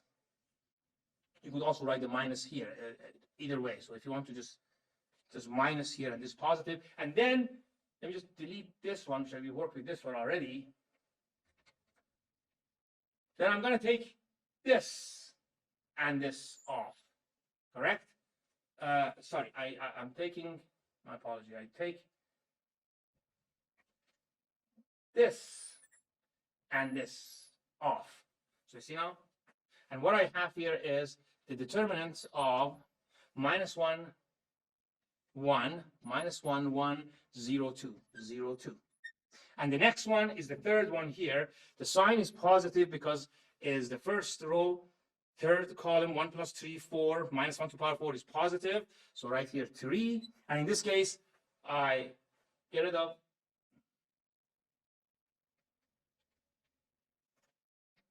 this and this. So I eliminate the first row and the third column. And what is left here? The determinant of minus 1, 2, 0, 3. And then I continue doing this. So obviously this determinant is 4 minus 3 is 1. So this is 1 here. Minus this determinant is minus 2. So minus 4. And this determinant is minus 3, minus 9. And this determinant is obviously minus 12. This is the determinant. The determinant is obviously a scalar. So that's what we do. So if you have 4 by 4, and pay attention to what I did. So I have a 3 by 3, I broke it down to 3 2 by 2. If I have a 4 by 4, so I have to break it down to 4 3 by 3 determinant, which each of them would be 3 2 by 2. So therefore, in total, I will have 4 of these, and each of them is 3, then I have 12. And if I have 5 by 5, so I'll break it to 5, 4 by 4. Each 4 by 4 is 4 3 by 3. Each 3 by 3 is 3 2 by 2, and so on. So of course, I'm not going to do a 4 by 4, but I'm going to write here actually or show you the general form, and then we go to the next step, which is finding actually the inverse of a matrix using determinant and some other concept. So I believe I made a quick mistake here. So let me just redo that here. 1, and this is minus 2. Minus 2 is plus 2, and the answer of this would be actually minus 4. So that is correct. So now let's deal with larger matrix. By the way, you might even just now ask this question that I mentioned previously for 2 by 2, and this is only for 2 by 2, but dividing by determinant is always a part of finding an inverse of a matrix. So even if it's n by n, I have to do some stuff, and then I divide it by the determinant. You might ask, what if the determinant is 0? So if the determinant is 0, and in this particular case, maybe I just give me a second. I'm just going to delete that, and I'm going to just replace this by this. So I'm going to put here 3 1 3, and let's just see what's going to happen here to this determinant. I'm just going to delete this just to kind of practice. You can do just make sure we are all on the same page here. So the same thing, everything here is the same, except if I cross this, it's a 2 1 3 3, right? So it's 2 1 3 3. So cross this, so it'll be 1 multiplied by 2 1 3 3. And the next one is cross this is going to be minus 2 multiplied by minus 1 1 0 3. This is going to be 3. And then the last one is cross this is going to be minus 1 2 0 3. So cross this, minus 1 0 3. Let's just calculate this again and see what's going to happen here. So so this is going to be the same. So it's going to be 6 minus 3 is going to be 3 minus. So this is going to be minus 3. Minus 3 minus. So it's going to be plus 6. Correct? 2. This is minus 3 minus, and then here is 3 minus multiplied by 3 is minus 9, and this is 0. What will happen if the determinant is 0? And the determinant of the 0, first of all, something strange happens. If you notice that I just made it in a way that if I rewrite here 2, so my third column is addition of first and second. So you see 1 plus 2, 3, minus 1 plus 2, 1, and 0 plus 3, 3. It means this is not an independent column. So for that reason, this matrix is singular. And if a matrix is singular, the determinant is 0. In fact, this does not have an inverse. Meaning that if I have that equation, I can solve it. So we will talk about it later.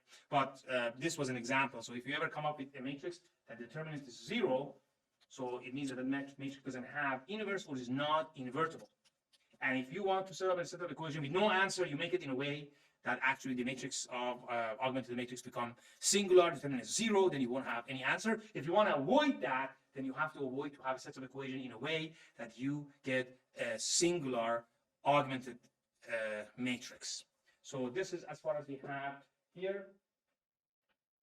So here what we talk about by finding determinant by cofactor expansion and then inverse of matrix. So first definition is if A is a square matrix, obviously it has to be squared in order to be able to find determinant and inverse. So the minor of entry Aij is the here, so is denoted by Mij, that is the form that we write, and it is when you actually find a sub-matrix by elimination of the row I and the column J. So if I have 3 by 3 matrix, then I want to do the first A11, I eliminate the first row and first column. The sub-matrix that remains, that the determinant of that would be M, or the minor of the entry Aij.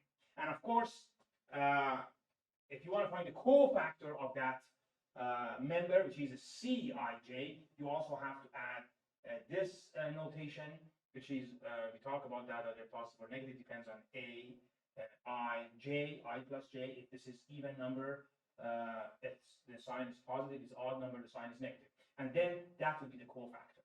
So, and then the determinant is, by this simple formula, I can do that in this particular case by the column or by rows. It doesn't matter. In the example that I have on the whiteboard, I did by the rows. So we can do by column too. So you see, determinant of A is A1J multiplied by C, which is the cofactor of 1J plus, I go to the next row, which is now, I'm doing by column. So I do A2J, C2J plus so on, and ANJ, CNJ. If I want to do by rows, I go to first member in the first row or second row, doesn't matter. So the first column, second column, and move on. So for example, here the determinant of A is equal to AI1, talk about the first column, CI1 plus, I do I for the same row, second column, and CI2, and I go to the end, which is AIN, whatever row I am, and the end, the last column, CIN. So if I have a 4 by 4, this is what we do, for example.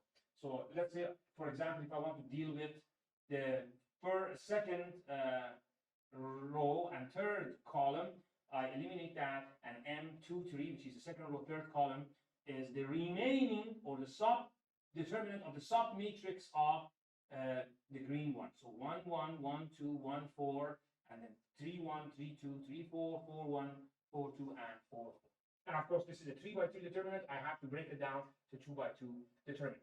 And that is actually for 4 by 4, the sign. If I want to have it, for example, this one, so this is minus 1 to the power 3 plus 3, which is positive. This one is, for example, minus 1 to the power of 4 plus 3, which is negative. So that is exactly what we do. It's called cofactor expansion. So for each member, we should do that. And then, of course, you do the multiplication here, but 4 by 4 is here. And you can do it by, again, by, it doesn't matter, by any rows or any column, as long as you go through the entire rows or entire column. So you do pick one row or one column. Right here, when I say pick one row or one column, the more number of zero you have in that row or columns, it makes it easier. So if I have, like, for example, these three are 0, I definitely would do the determinant based on this row, because I know 3 of them are 0. It doesn't matter. I don't need to continue calculation. I know it would be multiplied by A11, and then A12 and A14. Those would be 0. And all I need to do is to do A13 multiplied by the remaining determinant, which is simply you cross this would be this, and this is a 3 by 3. So you do it in one shot. So it's completely optional, but it would be beneficial even try to find actually if there is any 0 in any rows or column, and you stick with that. So here would be so it's pretty basic to find the cofactor and the cofactor expansion. So this would be, you can go over that. You can pause the video and then you can try to figure it out. And now I would like to talk about calculating the determinant, the inverse of the matrix using this method. So I would like to add a few other properties related to determinant. Number one is, if you want to factor out a number from one row or one column only, you can do that. So for example, if in this case the first row has a factor of k, you can factor it out, write the k here. And don't forget that this is different than multiplication of a scalar by a matrix, which you multiply by each member. You talk about the determinant. Sometimes students make this mistake. So if you have one row or column, you want to factor it out, you can do it, in this case, in a row. So you can factor it out from one row, and then you write it here.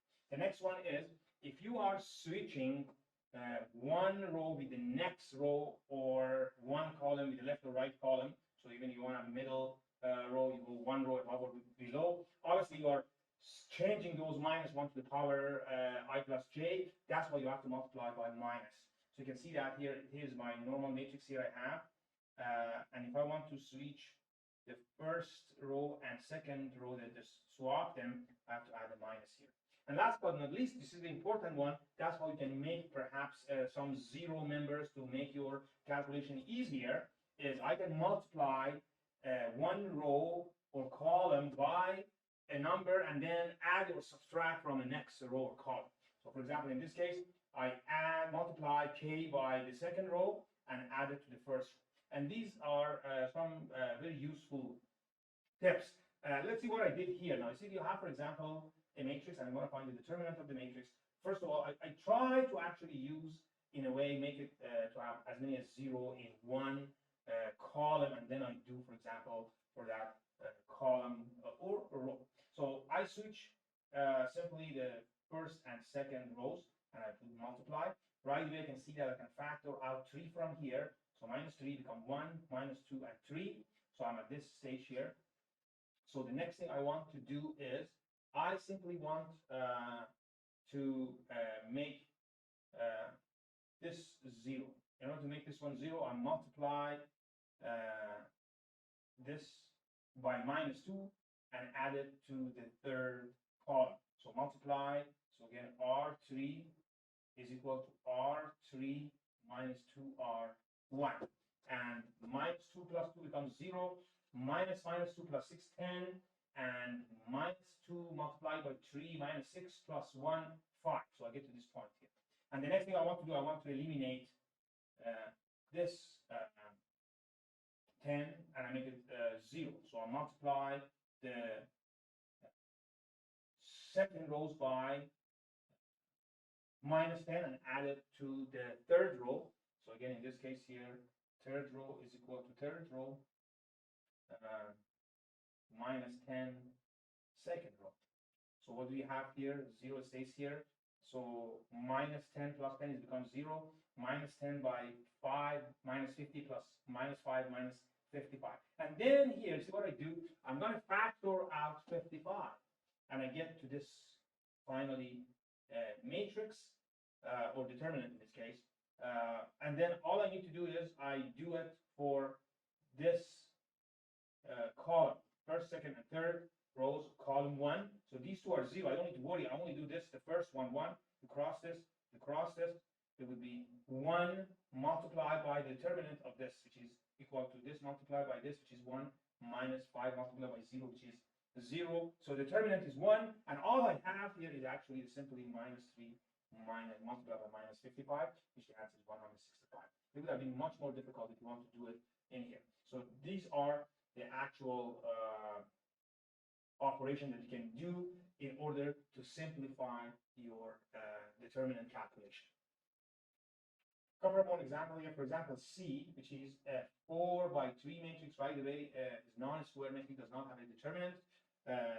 C is not available, there's no determinant. For matrix A, if the determinant of this is 25, and I switch between the second and third row, as I did in determinant B or matrix B, the result, the determinant is exactly the same, except that it's a negative of the previous case. And if I would have swapped this by this, the result would be exactly the same. You do minus minus, which is 25. But you do it not randomly, you do it based on convenience, and see if this is helping you to do become an easier operation. So you eliminate some numbers. So you just don't do it randomly. You have to be careful how you approach that. Now that we learn the determinant, we are familiar with minor and cofactor. Now we take it one step further and we actually define an inverse of the matrix by this simple formula. So inverse of the matrix is equal to 1 divided by the determinant. And again, we have this term here. If the determinant is 0, obviously the matrix is not invertible, multiplied by adjoint of A. What is adjoint of A? Adjoint of A simply is the transpose, and we know the transpose is you switch the rows and columns. So Aij become Aji. The transpose of cofactor matrix. So if I have an A for every member, I have a cofactor. We learn how to do that in finding determinant. Then you find that, you transpose it, and you divide it by determinant, and that will be inverse of a matrix. Don't forget about the transpose. So imagine if this is the adjoint of my 3 by 3 matrix, is A11, CA11, cofactor of 1, 1. So 1, 1, 2, 2, 3, 3 are the same because when you switch I and J the same. But for the above and beyond the diagonal, this is C21, and here is C12, and here is C31, C13, C23, and C32.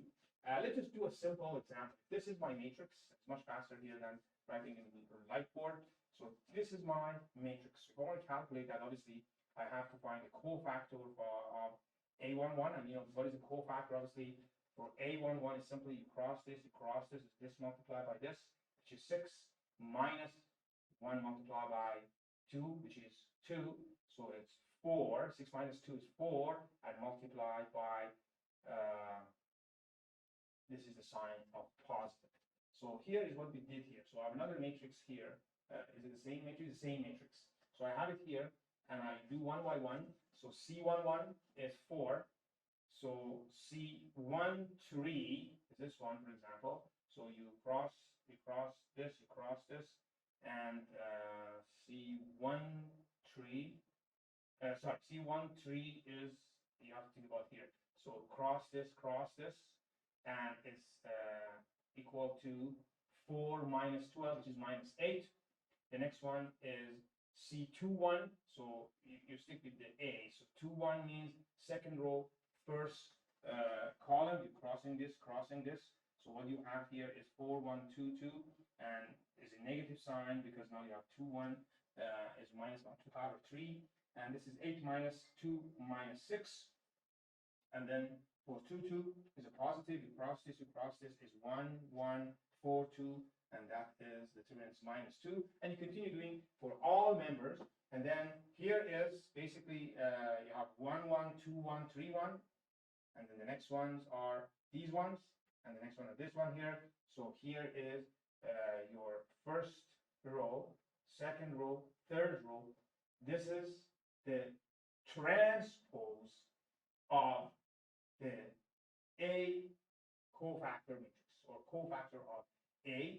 So you transpose that, and then you divide this one by the determinant of A, and you simply divide determinant of A is minus 4, and then you divide this transpose of cofactor, the transpose of cofactor, or it's called adjoint. You divide the adjoint of A by the determinant, which is in this case minus 4, and this is the answer of the inverse of the matrix A. So that's another way to do that. It's easier perhaps than the previous method that you try to make one side I and find the other part. So there are quite a few examples we can go over there everywhere. So this is another example that you can pause the video and then you can do it and you can see if we get the same result. And eventually the adjoint matrix is this, and you divided the adjoint by minus 13. It means every member should be divided by minus 13. So dividing and multiplication of a scalar by a matrix is every member has been affected. Unlike when you factor out, for the determinant, you factor out only one row or column. So this is as far as this part is concerned. Using the inverse of matrix, it's very useful, and we will use that in several other concepts and in future chapters. So I would like to continue by introducing another method that you can use to solve a system of equations and variables, and that is called Cramer's rule. But before that, sometimes you will ask yourself, okay, so you have a formula, and the formula that we have here, if I have a matrix A, so from here I go and I find cofactor matrix of A, which is a C, and then I go and get the transpose of C, which is the transpose of cofactor of A. This is called adjoint of A. So this one is an adjoint of A, and then you want to find the inverse of A. So this is equal to, I just write it here, the transpose of the cofactor of A divided by the determinant of A.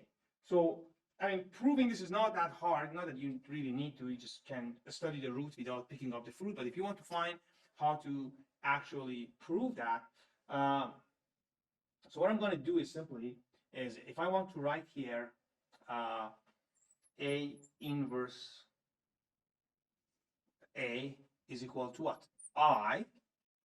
So simply what I have here, I just can simplify that, and I use this guy here, should be A transpose determinant of A is equal to I. I can simplify that. A is equal to determinant A I. If I can prove this, I've done the job. So this is nothing but this. I want you to think more about what's going on here, and allow me to write this a little bit more expanded. So what is A? A is A11, A12, A1n. And okay, larger here.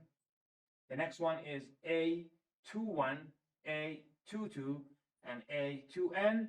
And then I have AN1, A, and N. This is my A. What is actually the transpose of cofactor? So here is C11, C, not 1, 2, 2, 1, C, N1. Here is C, 2, 1, sorry, C, 1, 2, C, 2, 2, and here is, so let me see, I think I made a mistake here. So C11, okay, so here is the transpose, so it's correct, is 1, 2, 1n, CNN, I shouldn't write a CNN, CNN, C1n, and here is C 1, 2. What am I doing wrong here? I got confused myself. So C11, okay, the transpose of this obviously is 1, 2, and here is, sorry, is 2n and n. Sorry, correct. So this is A11, A12, A1n, and now when you do the transpose, it's not C11, C12, it's C11. You're switching rows and columns, so it's 2, 1, and then the next one is 3, 1, 4, 1, n1, and then this one is 1, 2, and then the next one is so on, and the bottom one is 1, n, 2, n, and so on. So this one is 2, 2, obviously, and so as this one is C 1, and this is C n 2, correct. So you're swapping that. This, if this is not a transpose, it's actually become 2n. So now here it's correct. So we have this one here. So we want to multiply that. What do? Whenever you multiply, okay, if I want to multiply that, I multiply this row by this column. And what is it? I'm just going to write 1 and then see what's going to happen here. It's going to be a messy one, but just bear with me, please. So you multiply this row by this column. So it's A11, C11. And then A12 plus A12, C12, correct? And then the next one here is A13, C13. Here is C13 plus A13, C13. And the very last one here is A1n,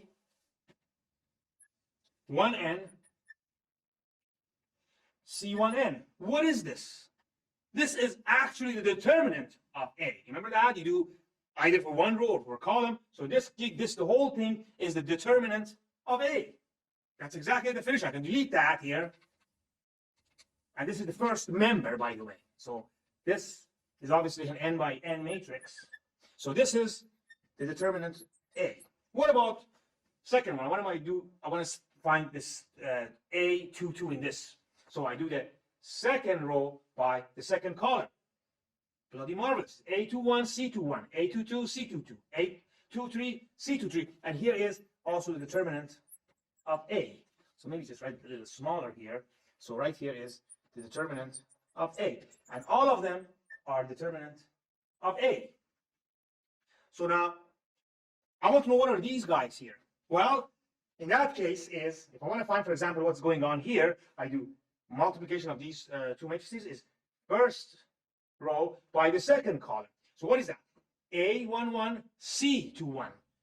A12, C, not 1, 2, 2, 2, and 3, 2, and so on. So in a sense, you are finding every time you multiply any of these rows by any of these columns, you're finding a determinant of a matrix. You realize that the first diagonal of the determinant of A. But when I want to do the second row by the second column, this is also a determinant of a matrix. That these two are the same. They have the same columns, and they're not independent columns. So it's the determinant of a singular matrix, which is 0. The determinant of a singular matrix is 0. In a sense, this is perpendicular to this if there are two vectors. So this becomes 0. And so as when you do first one by third one, so first row by the third column, that is actually determinant of, almost like I write it here, is A, B, A, B. So determinant of this is 0 because these are the same. So you have, this is a singular matrix. So in a sense, it's not that hard to realize that what you did here is the determinant of a singular matrix in all of them. So this is 0, this is 0. What do you have here? So you have a matrix which is diagonal, is the determinant of A. In the diagonal, I can factor all the determinants of A out, and this would be equal to determinant of A I. And that's exactly what we got here. So this formula is correct. So this formula is correct. But now let's talk about how we can extract that same concept and we find a proof for a Cramer rule. So let's write the general formula that we had. So Ax is equal to B, and we said that if you want to find this one, obviously X is equal to A inverse B. I'm just going to expand this. A inverse is C transpose determinant of A B. I want to look at this and see what else I can get from this. So let me just write it down in a form of a matrix. So here again, same thing. So this one is C11, C21, Cn1, and here is C12, C22, C12,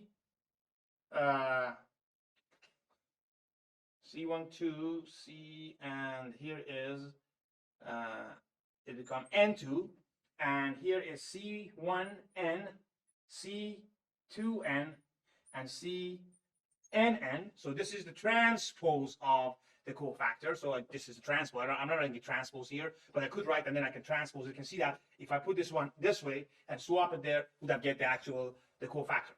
And I just write here the determinant, doesn't matter, I write it here, determinant of A, and this would be more, and then I have this, B1, B2, Bn. So let's see, how do you do that? So if I want to find, for example, and you know that, this answer is equal to x1, xn. So if I want to find x1, what I do is this. I do this row multiplied by this column.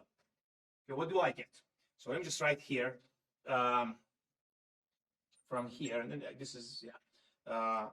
So I have the determinant here anyway, so it's 1 divided by determinant A. I have it here, and then the rest is for example, x1. If I want to find x1, what do? So I do this multiplied by this. means if I write it here, so actually, just to be more specific, maybe I need more room here. X1. So here is C11, B1, C21, B2, and CN1, BN.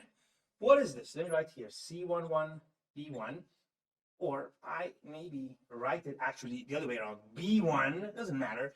C11 plus B2, C21 plus BN, CN1. So this is actually my X1. But you look at this anytime.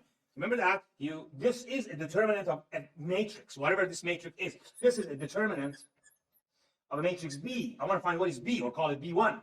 What is B1?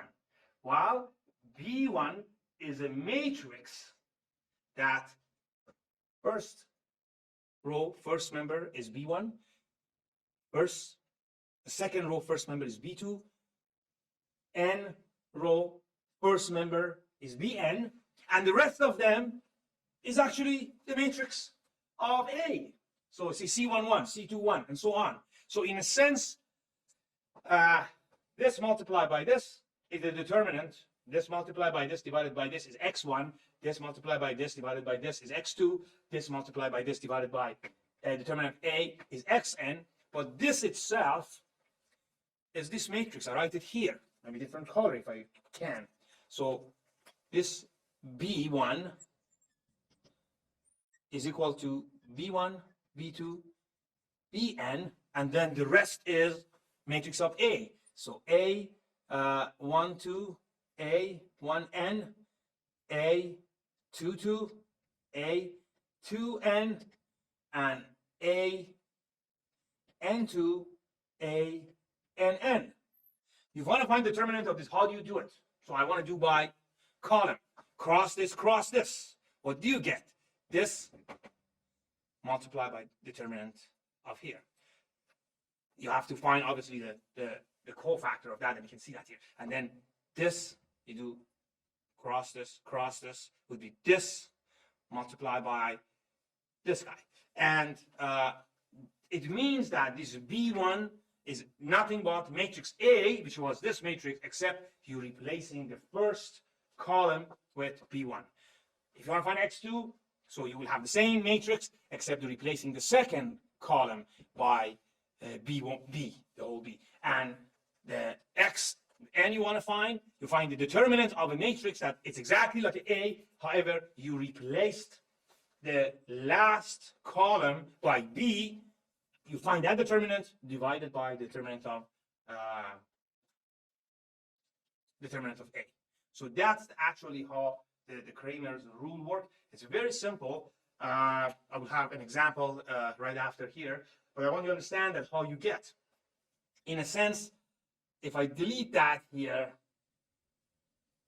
so what you have here is this multiplied by this determinant. What is this determinant? Obviously, so you see you did it right here. So that is n minus 1 and n minus 1. So this multiplied by this plus this one multiplied by the other one, the whole thing is the determinant of this matrix. So the Cramer rule, it's all it says that you form, and very simple, you form your augmented matrix. You have, that is the coefficient matrix. You have the constant matrix. You want to find the first variable, which is the column 1, if you remember. So you replace the column 1 simply by the constant matrix, and so on. So I'm going to have a simple example and see if we can get to the rest of it. So here I have 4 equations, 4 variables, and I want to solve this very easily using Cramer's method. First of all, always what I do, I find the matrix of A. It's very easy here. It's 2 minus 1, 2 minus 1. And here is 1 minus 1, 1 minus 1. Next one is 1, 0, 1, 1. And the last one is 1 minus 1, 1, 0. Let's double check here. So 2 minus 1, 2 minus 1, 1 minus 1, 1 minus 1, 1, 0, 1, 1, and 1, minus 1, 1, 0. So this is my matrix A. First of all, I have to find the determinant of A. So, and I'm just going to use Excel. You can easily use Excel, find the determinant of any matrix. So here what we do, so I have here the matrix of 2, minus 1, 2, minus 1, and then I have 1, minus 1, 1, minus 1. The third row is 1, 0, 1, 1, and the last is 1, minus 1, 1, 0. So if you want to find the determinant of this, all you need to do, obviously, determinant is a number, so it's equal to, you write here, m determinant of this matrix, which is, in this particular case, is 0, meaning, let's see what's wrong here. I just made it up. Did I make it incorrectly? Oh, actually it is. There's something wrong here. I think I made a mistake here. Did I make a mistake? So, because these two are, let me go back here. These two are the same. I should have noticed that, the determinant of the 0. I have apparently have done something wrong here. You should find what I did wrong. So,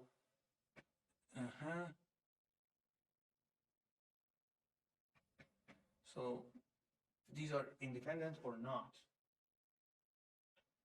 So here is the application of Cramer's rule. I have 4 equations, 4 variables, x1, x2, x3, x4. The first thing I do, I form the A, which is augmented matrix. You can see that 2, minus 1, 2, minus 1, 1, minus 1, 1, minus 1, and then I have here 1, x2 is 0, 1, 1, and then 1, minus 1, minus 1, 0.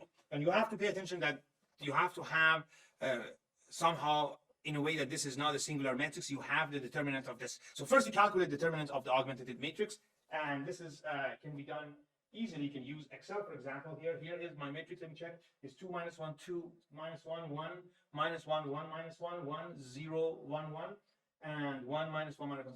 So the determinant of this, if you want to calculate that, is equal to m determinant, and all you do is selecting here, enter. It's minus 2. So determinant of this is minus 2. And if you remember also, my B matrix were 2, minus 2, 8, and minus 4. So all I need to do is I copy this, write it here, and instead I replace this by this. And there we go. So this is my new matrix. What I did was simply I replaced my first column, which is the x1, by my matrix here. And then I go here, simply find the determinant of this matrix. So m determinant of this matrix. And the answer is minus 2. So the value of this is, the value of x1 is this divided by this. The determinant of this, so it's equal to this divided by this, which is 1. So let me go back here. So all I do here now, I find the matrix B1. If you remember, what is B1? So B1 is, this part is the same, minus 1, 2, minus 1, minus 1, and here is 0, 1, 1, and minus 1, minus 1, 0. I didn't touch this part. The only thing here, I replaced these values, 2, minus 2, 8, and minus 4. And then determinant of B1 end up to minus 2. Therefore, the x1 is equal to the determinant of B1 divided by determinant of A, which is minus 2 by minus 2. So let me go back to here. So let's find the next one. So I'm just going to go here, simply copy it again here. Let me just go here, copy this, and replace it to here. And all I do here is now, I want to find x2. x2 is equal to, I replace the second column by my b, and I'm going to go and calculate the determinant of this here. So this is M determinant of this 4 by 4 matrix. The answer is -4. So therefore, the answer of x2 is equal to -4 divided by -2 is 2. The same token, I'm just going to go here and replace this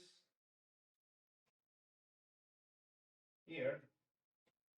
And now I want to do the third one, so replace this third column by matrix of B, and I find the determinant of this matrix, M determinant, is -6. So the answer here would be -6 divided by -2, which is the determinant of A. And last but not least, my matrix A, I replace it here, and I switch the last column by my constant vector, and here is the M determinant, and I believe this must be -8. Correct.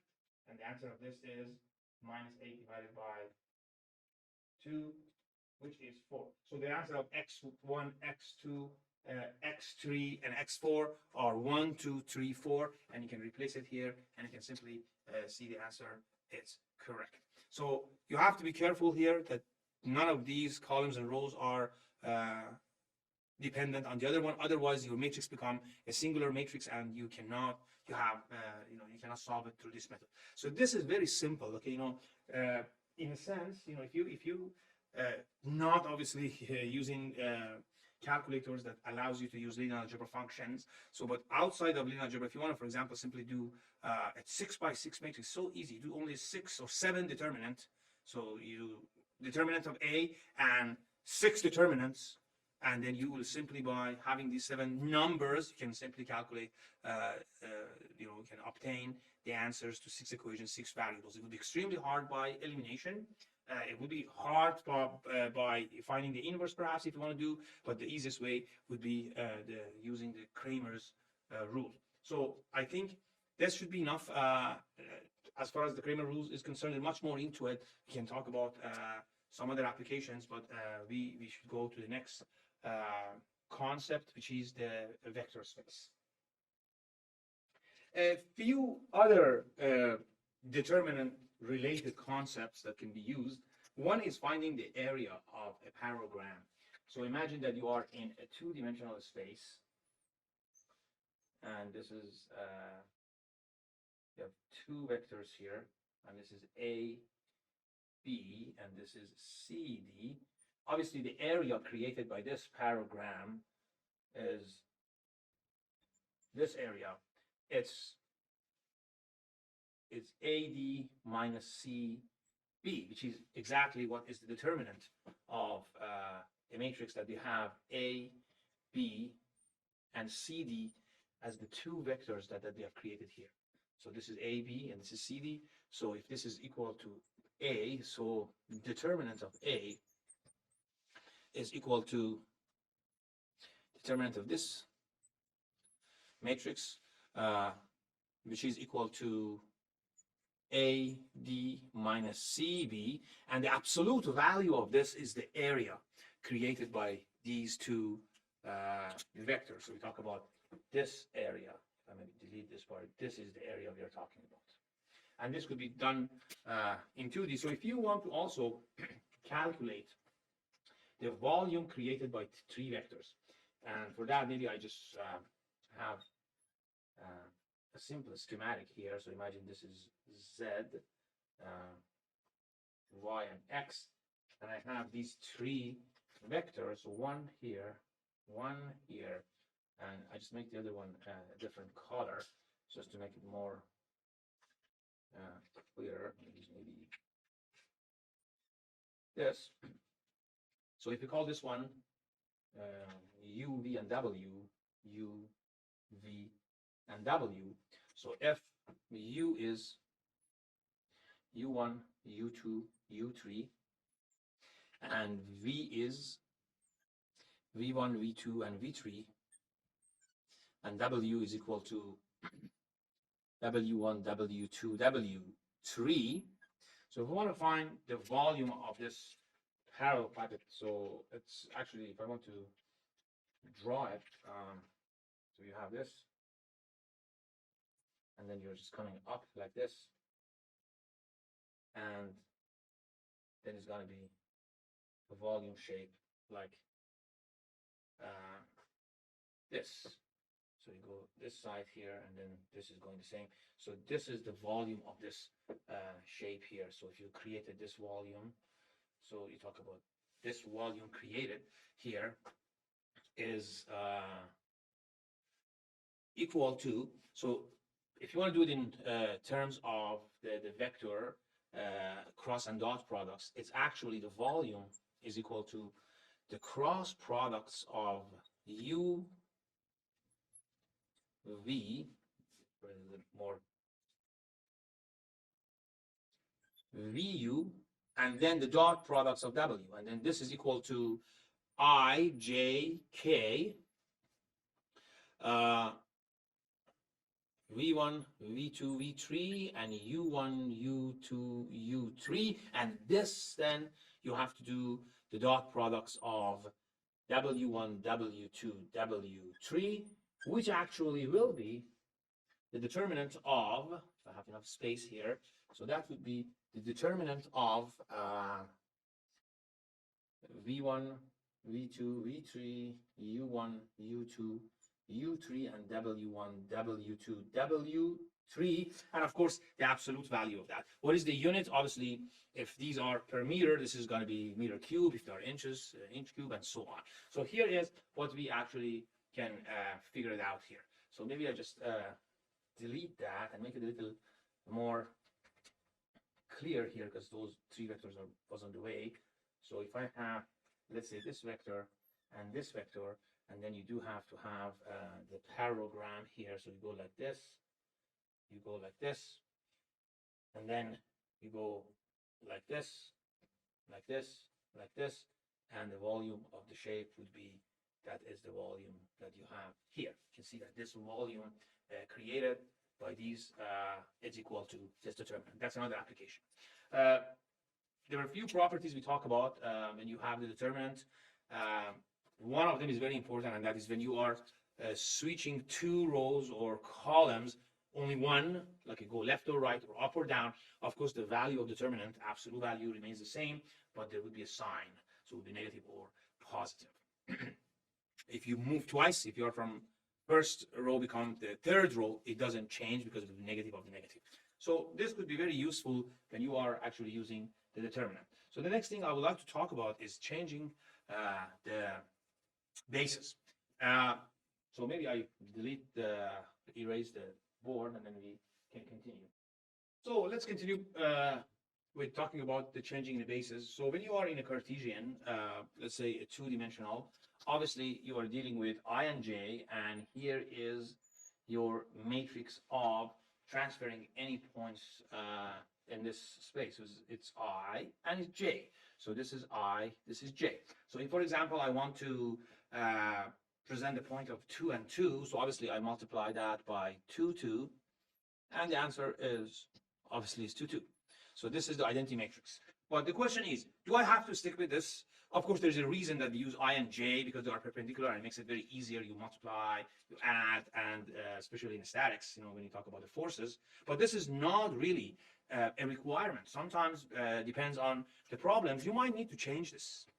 And let me tell you, in your two-dimensional space, you can always represent any vector with two independence vectors. So in this case, my two independence vectors are perpendicular, but not necessarily they have to be perpendicular. For example, if this point is 2, 2, and I want to find what is the coordinates of this point 2, 2, when I am in a different base, it means I am, instead of there, I am in, let's say, for example, 2, 3, minus 1, and minus 2, for example. So here is my new basis. And if you want to represent it here, so this is 2 and 3. So I'm just going to be one vector is going to be here. This is one vector. This is 2 and 3. And the other one is minus 1 and minus 2. So the other one is in, for example, here. So if I want to represent it with these two, I can simply do it. So how do I do that? Oh, actually, this one is, sorry, my mistake. This should be minus 1 and 2. So it means minus 1 and 2 is here by this vector. By this vector. So this is minus 1 and minus 2. Okay, how do I do it? So obviously, what I have here is, imagine this is a matrix I, but they call it A. You A multiply by this, become this point. So for me, because the point is constant in the space, what we have, so I have to multiply that by the new coordinates, and I have to get the same point. The point doesn't change, you're just defining it by a different base. And this is a simple equation. You know how to solve it. It's two equations, two variables. But our methodology, if you remember, for solving this is I find the inverse of this matrix, inverse both sides, and I eliminate that, and I can find the value. So this is kind of interesting matrix. You know, I found that actually for a reason. So what is the inverse of this? If this is A, what is A inverse? Well, 2 by 2 is very simple. All you need to do, you switch these, and you change this, and then you divide it by the determinant of this, which is actually minus. So determinant of this is minus 1. So it's going to be minus 4 plus 3. So what is this now? Ends up to be the exact same matrix. So this is going to be somehow this matrix, and is inverse is the same. So I multiply both sides, and from here I can say that x1 and x2 is equal to this, which is 2, 3, minus 1, minus 2, multiplied by 2, 2. And needless to say, so 4, 2, 6, 4. So it's the same as 2, 2. But of course, you might say, how is it possible? So this 2, 2 is based on this. But this 2, 2, my vectors are this long and this long. So if I want to go 2 toward x, I have to go like this. This is 2x, which is obviously is 4 and 6. And I have to go 2y, or the other one, because now this is my x and this is my y. So twice as this one. And you can see that if you want to do it correctly, so this simply will end up to be the same point. If you go like this here, and then you go like this, and you can see that here now, this is the same point, roughly. I mean, I have to do it correctly, but this is going to be the same point. But this is the fundamental of actually having the inverse of this multiplied by this to find the point. What if I'm in three-dimensional? Is exactly the same. So all you need to do in a three-dimensional, maybe I can quickly write it in this side here. Imagine I am in 1, 0, 0, 0, 1, 0, 0, 0, 1. These are my ijk. So this is ijk. And let's say my point is, I don't know, 2, 2, 2 again, for example. And then now I change this base to different. So for me, the new, as long as these three are independent, so means if I have this vector, I call it 1, 2, 3, minus 1, 2, 4, and 0, 1, 1. So how do I know these are independent? The best way is you go and do the reduced row echelon form. And if this has, the 3 by 3 has 3 pivot column, these are independent. If you have a free column, it's not.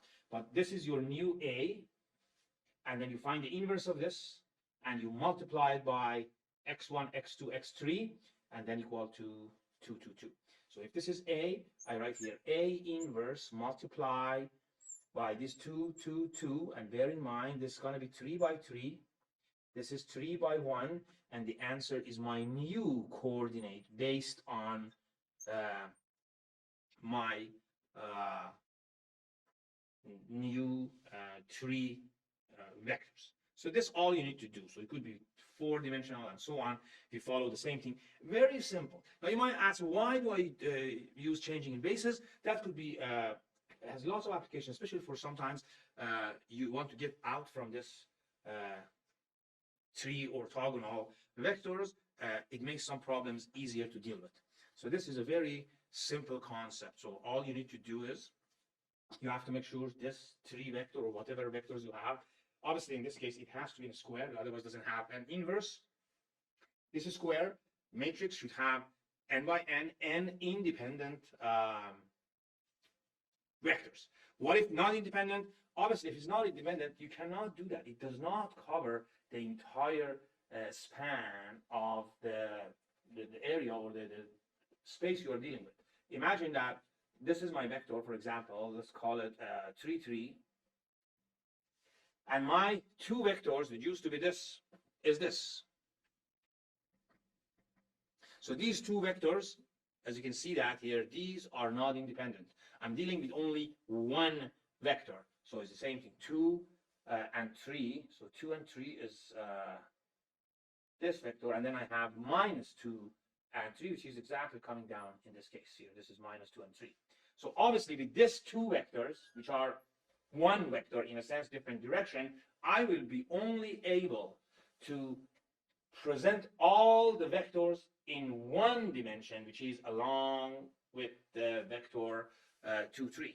I can't completely cover the entire space because these 2 are not independent. So I can only have the projections on this. So that's the only thing that you have to pay attention. If ever you have a 4 by 4 matrix of the changing bases, the first thing you do study that these include 4 independent vectors. What if I have 5? So in this case, it's kind of interesting. So if I have, instead of a 3 by 3, I have a 4 by 5, means I have an extra. Obviously that extra, it does not actually add any values because of the fact that that final, let's say 4 of them are independent, the last one is dependent. The last one does not provide any additional information. In fact, you can simply omit that. So you can simply eliminate that because those 4s are enough. So in a 2-dimensional space, I need 2, not at most, not at least, exactly 2 independent to cover the entire area. If I give you 3, the third one could easily be in a span of the other 2 independent. So that is a case that someone provides you more. And if it is, let's say, for example, maybe that's not bad to discuss about this. It could be something that, you know, we may cover in the exam or for any other reasons. So imagine I have, my space is 3 by 3.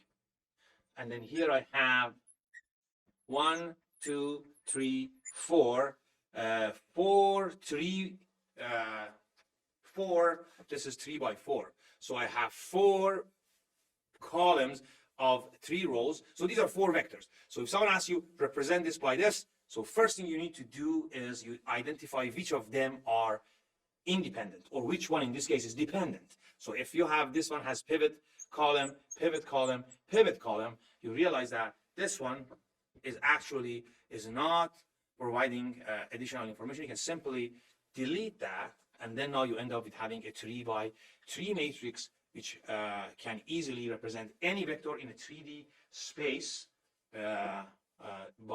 because this is eventually is R3 in a 3D space by these 3 independent vectors. So later on, when we talk about the vector spaces and the ranks, that become more clear. Assuming we have the matrix A, so obviously it has 1, 2, 3, 4, and right away we can conclude that this belongs to R4. So the number of the rows define what is the actual sub space that we are working. So this is working in a R4. So we have 1, 2, 3, 4, 5, 6 in total columns. Don't forget, in a space of 4, you can have only 4 independent columns. So 2 of these, just by looking at this, we can realize at least 2 of them are dependent. So again, this can be seen here, and not a bad idea. It's just kind of like observe. It seems that the third column is the addition of the first and second, 3, 5, 7, 0. How about this one? Well, this seems to be also, yeah, it's this column, second minus the third, 2 minus 3, 3 minus 5, 4 minus 7, minus 1 minus 0. This is an observation. So when you are given a matrix and there are several questions asked, so first of all, what is the rank of the matrix? That's the most important thing. Well, the definition of rank of a matrix is what space this matrix covers. You could be in a four dimensional space, R4, but all of these there are only one independent, 5 dependent. In fact, then you have only covering one direction. Your rank is 1. You could have 2. You're covering a plane. You could have 3 and so on. So that's very important to realize. And it's hard to see by looking at it. So obviously the best way to do is you go to raw echelon form or reduce raw echelon form. Both of them are perfectly fine. This really helps me. If you really want to find the rank, that's the best way. You don't want to go extra step. But I will show you how to go extra step because you perhaps would like to find also the null space. So we talk about pivot columns and free columns or free variable columns before. So when I make this as a row echelon form, I go and identify the pivot or a leading entry. This is a pivot or leading entry. So as this one is not, obviously. This one is, and this one is. So in total, I have 4 pivot columns. So maybe I write it down here. So this one is a pivot column. This one is pivot column. This one is pivot column. This one is not. And ironically, those 2 that I mentioned to you, that this is addition of these 2 and this is subtraction of these 2, are the ones who are dependent. So right away you realize that the rank of matrix A is 4. Okay. If someone asks you what is the column space, every single of these are one by one. You write them. There are 6 column in column space. What are the row spaces? This is the row space. Now, what is the column base? Means which are the 4 in this case main independent columns? Obviously, you have 1, 2, 3, and 5. What are the row space? So it's 1, 2, 3, 4. In every row, we have actually a pivot. So this is as far as this is concerned. Now, the next thing I like to do is I find the null space. And the null space by definition is A x is equal to 0. So this methodology is exactly the same methodology that later on we talk about how to obtain eigenvectors. It's fairly simple. If you really want to pay more attention, once you learn, you will see that that's very easy. But first of all, you have to find the nullity. Nullity is the same as the rank of your null space. So nullity, or the rank of the null space, is always equal to the number of the columns here, 6, minus the rank of this matrix, which is the number of the pivot columns, 4. So their nullity is 2. And in a sense, the nullity suggests that how many of these columns are dependent. So you have independent, dependent. Independent are the column bases. The ones that are dependent are associated to the null space. So now the question is, how do I get this? For getting this, the most important part is you have to stick with your reduced row echelon form. So I want to calculate this, and remember how we did that, by the way. If this was, I'm saying if this was B instead of 0, if it was B, what do you used to do? You used to create this. You make B here. You do reduce row echelon form. This changes, and the result of this would be simply here. Is that correct? That's one way. You could also do the inverse, but I'm just saying that no, I cannot do the inverse because this is not a square matrix. So, but this is what I used to do. But in this case, because all these are 0, doesn't matter what I do with the left side, the 0 stays the same. So in a sense, all I need to do is I go and obtain the reduced row echelon form, and I want to multiply this by x1, x2, x3, x4, x5, and x6, and the answer obviously should be 0. And right here, if I may erase this, I write it on the top, right here, I do the multiplication. What do I have here? I have to have total of 6 equation. I do have 4, but I can, compensate for the other 2. So this one gives me x1 plus x3 minus x5 is equal to 0. The next one, it gives me x2 plus x3 is equal to 0. Right away, x2 is equal to minus x3. The next one, it gives me x4 is equal to 0. And the last one, it gives me x5 equal to 0. I can just make up 2 more, and I know that this, I don't make it 0. I know that this, this and this are my free variables. So I just write it down. I can write here x3 is equal to x3 and x5 is equal to x5. Okay, so now I have this. And now how do I write these things? Well, all I need to do for finding the null space is I form 2, because I know there are 2 of them. And I have, what are my free variables? x3 and x5. And I want to convert this into my the addition. So what do I have here? x1 is x minus 1, because here you bring it the other side to become minus, and this is positive.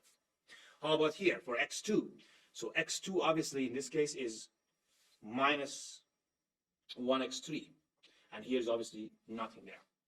How about x3? x3 is 1, nothing here is 0. x4 is 0, so there's 0, 0. x4 is 0. Am I missing the x? Oh, what I did here. x6 is also 0 here. I'm sorry, this is x6, my apologies. This is x6, because we have the x5 here. So x6 is 0 also. Then I have x5, 0, 1. And then I have x6, 0, 0. So this is, just make it a little longer maybe. So this actually, these are. Let me just do it again. So I calculated here, we have x1 plus x3 minus x5 is equal to 0, x2 plus x3 equal to 0, x4 is equal to 0, x6 is equal to 0, and then of course x3 equal to x3, x5 equal to x5, and now I want to get x3 and x5 as free variables, and I want to get the same thing too. Let's see if I have the same thing too, obviously. So what do I have here? So this one, the first one is x1, so I have here minus x3 plus x5. Looks like this is equal to, actually, correct. The next one, what do I have? The next one, I have minus x3. Is that correct? Yes, this is exactly what I have here. x3 obviously is 1, is x3 itself, correct? So we have x3 here, you can see. x4 is 0. x5 is x5, and xc is equal to 0. You see that these two vectors multiplied by these two free variables give me the same thing too. So therefore, these are my vectors in null space. And if I ask you what is a null space, so obviously null space, it's always, how many columns do we have? 1, 2, 3, 4, 5, 6. So always, it's a sub-domain of number of the columns, in this case is 6. What is the rank of it? It has 2 independent vectors. Rank is 2. And that is called the nullity. So, and as you can see that this is easily can be calculated. So in any cases, you have to identify the non-pivot columns, which are dependent column, and those columns are the one that actually create the free variables. So this is as far as the nullity and null space is concerned. Now, it was a question actually asking, now, this is my null space, and maybe I should, delete this. Just want to have a kind of interesting also. So now, my null space, which I write as null space A, what do I have? Null space A, what is it? So it's -1, minus 1, 1, 0, 0, 0, and then 1, 0, 0, 0, 1, 0. So if someone asks you, what is the rank of this? 2 independent. This belongs to, again, I will just write down R6. This is 2 independent. If someone asks you, what is the nullity of the null space of any matrix? Now here is, let me just wrap your head around this. What is the nullity, what is the rank of the null space of any null space? So the null space doesn't matter. It goes back to your original matrix. This is the number of the columns minus the rank of the matrix. In this case is 2, but these are 2 independent vectors. So that in that case, this does not have any dependent vector. The null space of the null space is always has a 0 nullity. And this is something that, the question, can be asked. So because these two will be always independent. This belongs to R6. The rank of this is the rank of the number of the columns of the original matrix minus the rank of the nullity, which is 2, the number of the dependent column. So we use the very much same concept when we calculate eigenvalue and eigenvector. So this is the same. In that case, you have A minus lambda I, so is equal to 0, and then you go and calculate eigenvalue and eigenvector. So this will be sufficient as far as this chapter is concerned.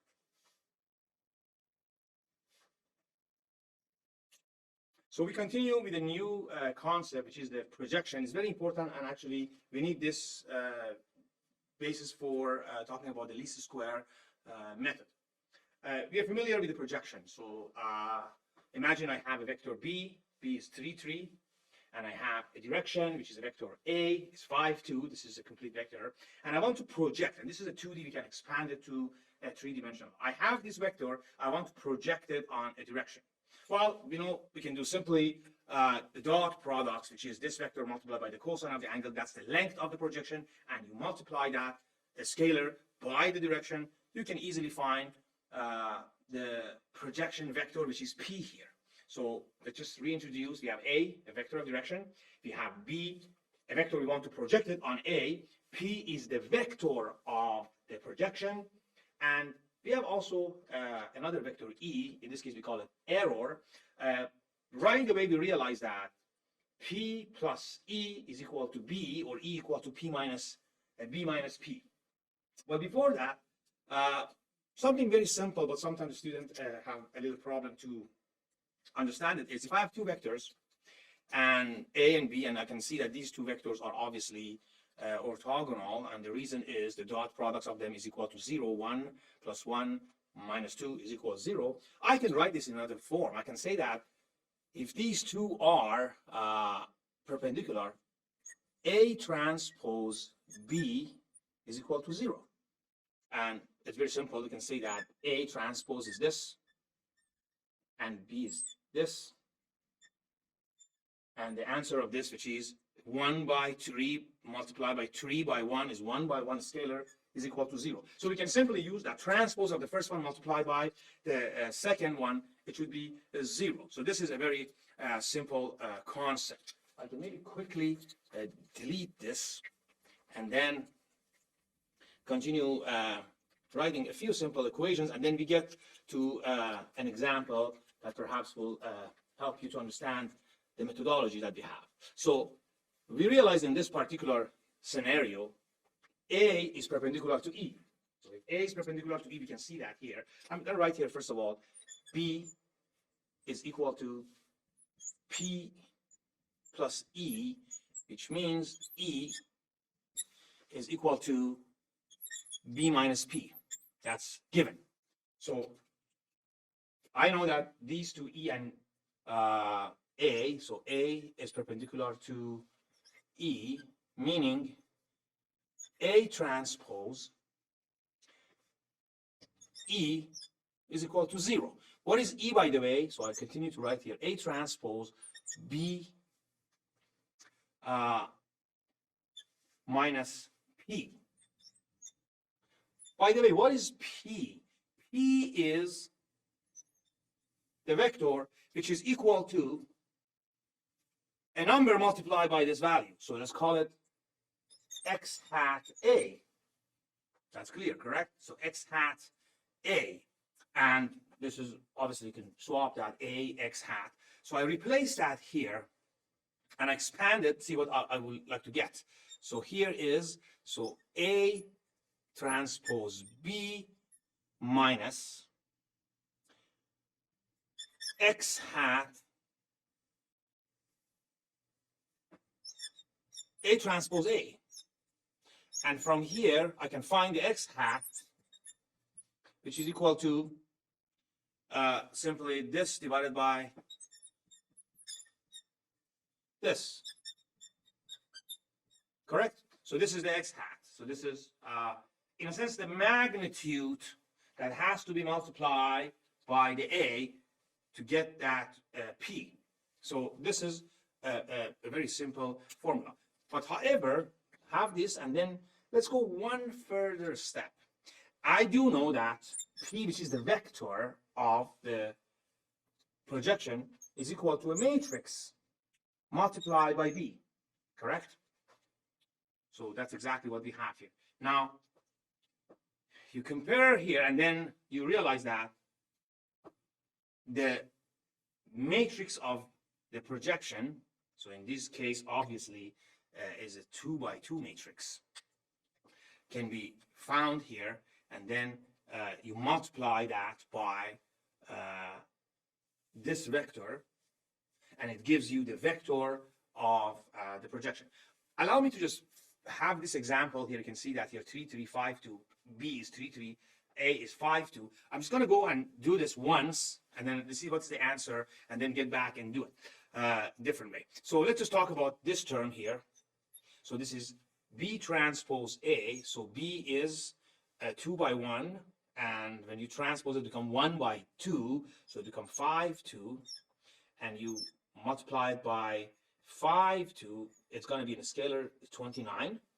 That's good. And then you have A transpose, I like the top one here, maybe this term here. So this term is same thing here. 5, 2 multiplied by 3, 3. I really try not to make that annoying noise, but sometimes it's inevitable. And this is 21.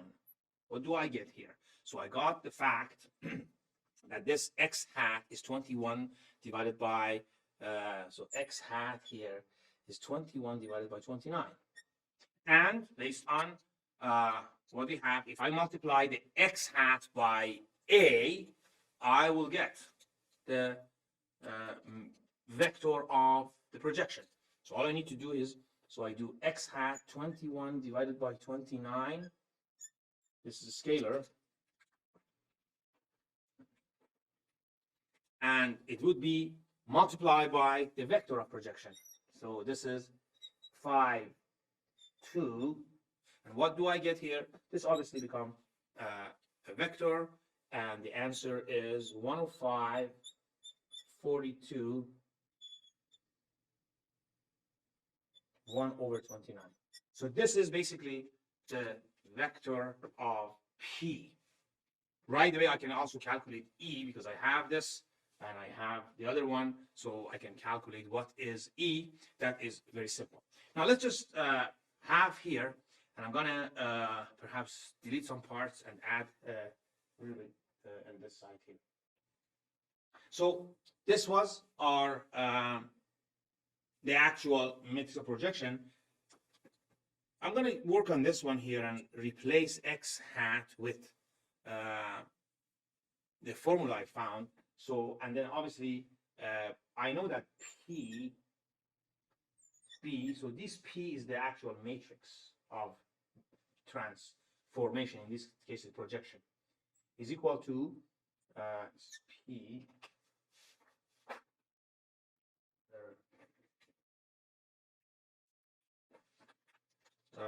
so this is equal to A x hat, which is equal to A. I'm just going to replace the x hat with what I found here. A transpose B, and then A transpose A. And I'm comparing this one. You can see that here. If I rewrite it, So this term is this term. In a sense, the vector of projection in this case is equal to A transpose divided by A transpose A. So be cautious that A transpose A is a number, but A, okay, here I want to write that here. So you know that the A is what? Is 2 by 1.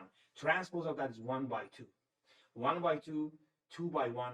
This is a scalar. We did that, it's 29.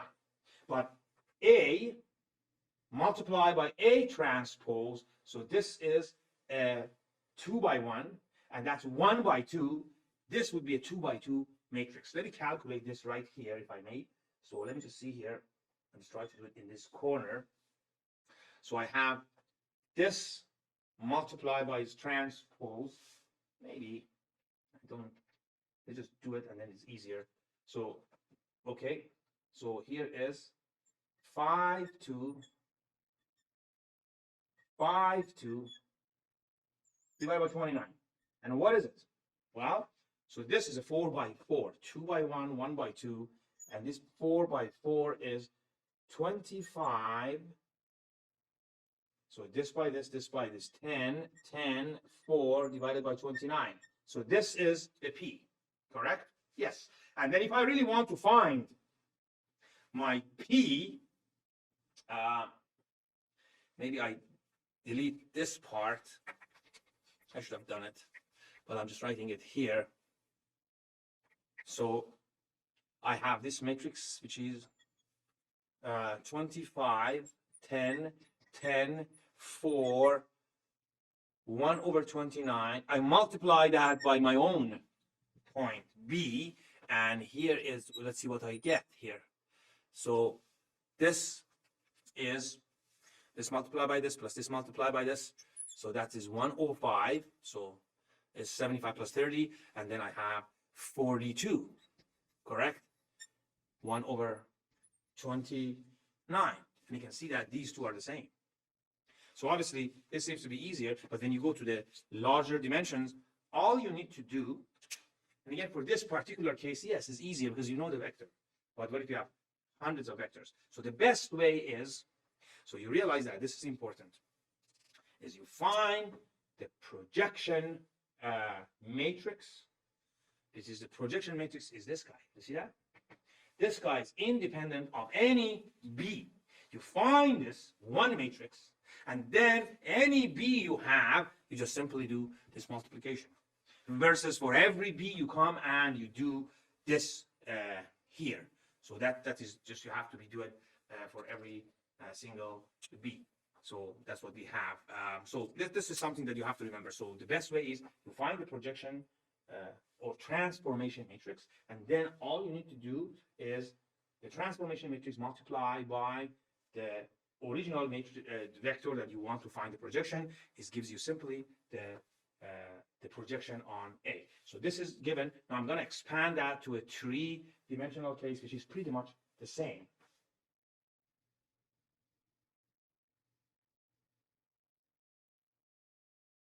Test, test, test.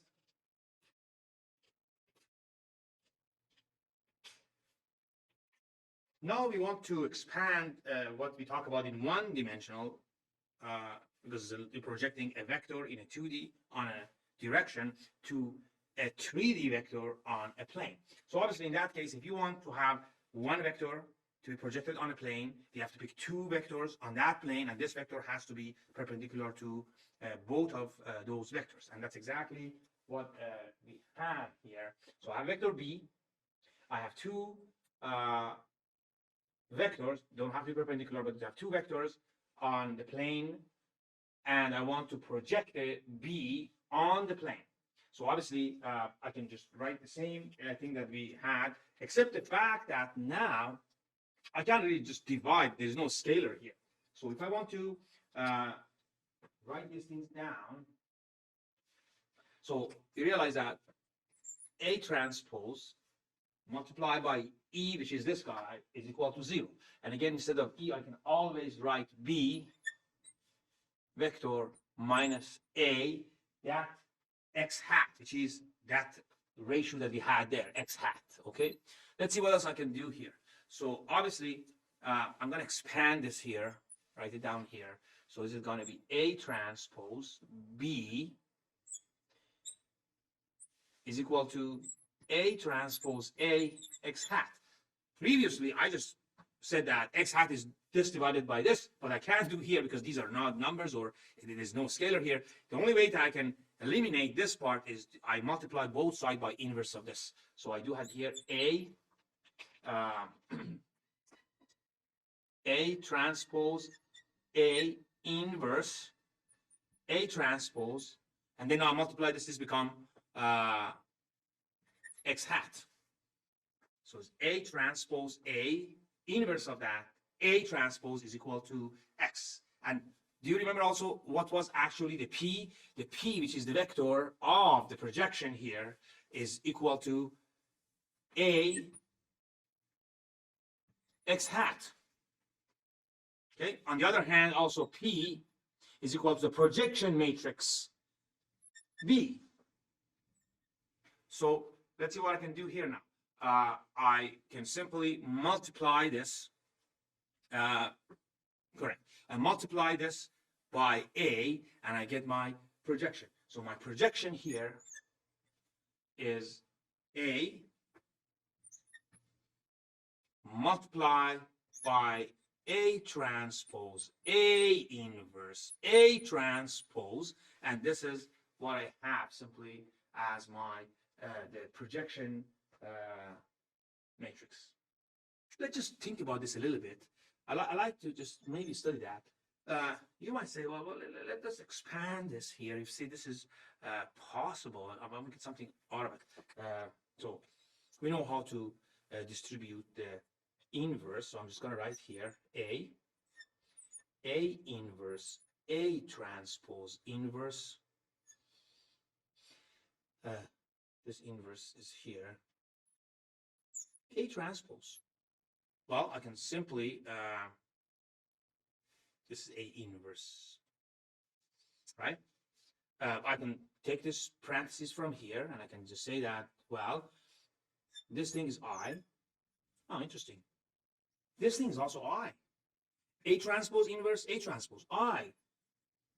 What's happening here? I have I. The whole projection matrix become I. What I have done wrong here? Well, this is actually nothing wrong here. This is correct.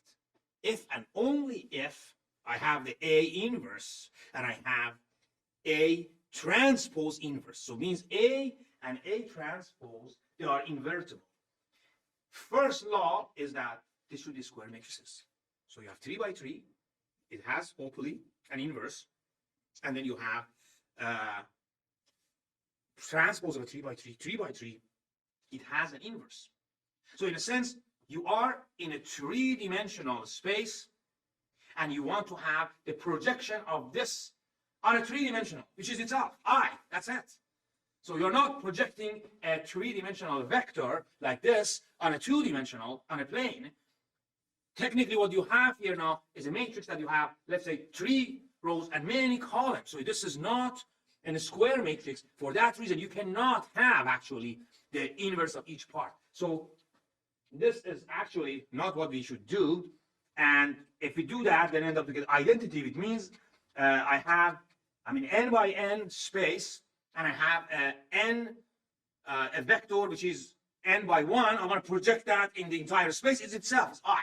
So this is we should not do that. So we stick with this one, and you realize, of course, you have to have A is given. So it's a matrix that these two are the column space, and you simply find the transpose A, find that, you inverse it, and then you multiply by either A and A transpose. So there are two properties here. I would like you to, check it. So one is actually, this is a symmetric matrix, means P and P transpose are the same. So that's the definition of a symmetric. And you can, needless, you can see that here. If I want to transpose here, so these two switch, and then So it's going to be to switch that transpose of the transpose A become here, and then the next one is A transpose, so it's pretty the same. And then the next one is P squared is equal to P. So what does it mean? It means I multiply P by itself, becomes same. That's kind of interesting observation. Let's just pan that. So what is P squared? So it means P by P. So I write this one here. Look at that. A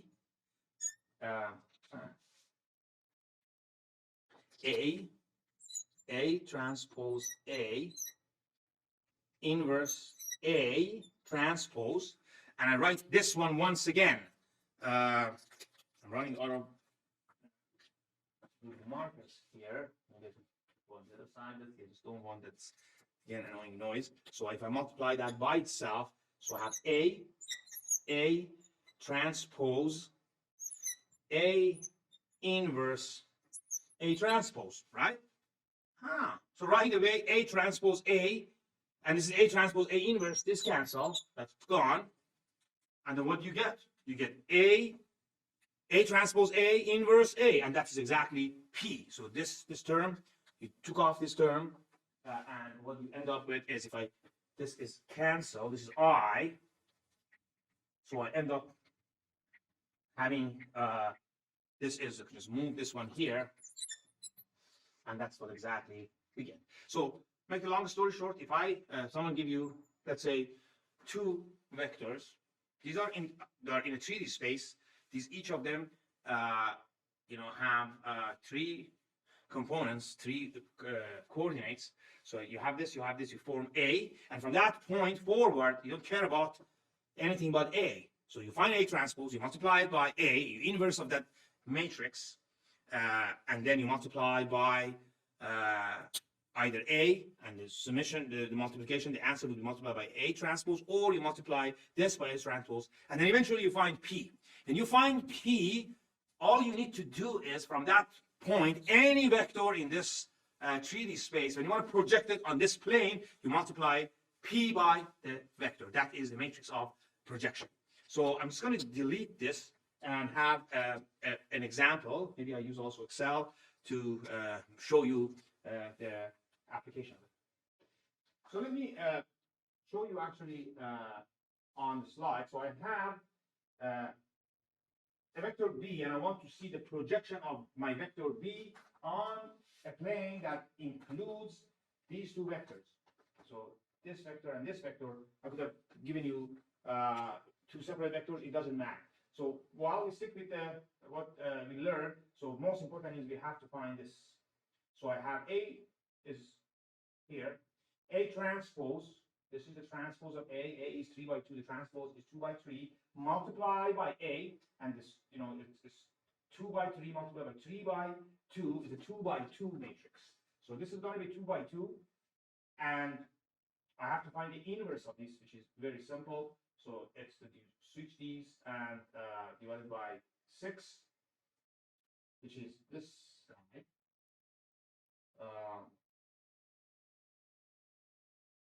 And so you do this multiplication. It doesn't matter these two multiplied by this or these two multiplied the other one, and eventually you get this transformation, which is a projection matrix. And now all you need to do, this is a 3 by 3. You multiply that by the vector that you want to project, the actual vector on this plane containing these two vectors, and the answer is here. So it is very routine, actually. So it's not much to think of. All you need to do the same. And if I have like a 4-dimensional, so just bear in mind, if it's a 4-dimensional, so obviously I am here. I could have, this is 1 by 3, it could be 1 by 4 by 1, and here I have more vectors, but the same concept could be, you should follow the same. So you have A, you form A, and then you find the transpose of A transpose A, inverse of that multiplied by A transpose, the whole thing A multiplied by the answer. So I think it's pretty straightforward. Let's have one more example, and this is again, I have a vector 1, 2, 3. I want to project it in the plane. contains these two vectors, A1 and A2. So you stick with what we do, we form A, we form transpose A, and we calculate A multiplied by A transpose A inverse A transpose. And here is the actual matrix of projection. And the next step is all you need to do, you multiply this by this column vector, which ends up to be this. So in a sense, if I want to project this vector in a plane, including these two, this would be the projection vector. You can simply also see that what is the length of this? So the length of this is the square root of 9, 4, 1, square root of 14. And what is the length of this? Is the square root of 10. And obviously you can simply calculate E is equal to B minus P. And you can calculate the length of the arrow. So having said that, so there is an interesting method to find if you have an experimental sets of data and you want to find the best fit. There are many kinds of best fit, but one of them is least square. Then this would actually help you at this concept, which we shortly cover. So now I would like to continue with least square method, which is related to the previous lecture. So the most common application of least square method or any similar approximation method is you have run some experimental data and then you get some information. So perhaps there are some errors and you get, let's say you have two values. Let's say, I don't know, maybe time and something, or any x and y. So let's just call it x and y here. This is my x, this is my y. You have acquisited these sets of data. And you realize that maybe the best fit for this set of data is a quadratic formula. And your objective is you cannot run for every single number. So you want to see what if I find this formula, and based on that, I can guess any other numbers. So the truth is you really want to find a x equal to b, but you don't have this b. You don't have the b, so instead of b, which is your vector, you find it a projection of it, which is hopefully close enough to b, and you want to minimize that e. This is the idea, because you don't have the exact values. So how you proceed is, again, is very systematic. Obviously, first you must decide what kind of fit you want to have. Is it linear? Is it quadratic? Is it a different polynomial? Is it logarithm? Is it exponential? Let's just say this is the one. And you know, by looking at it, you can realize it's kind of not bad. So 1 is 1.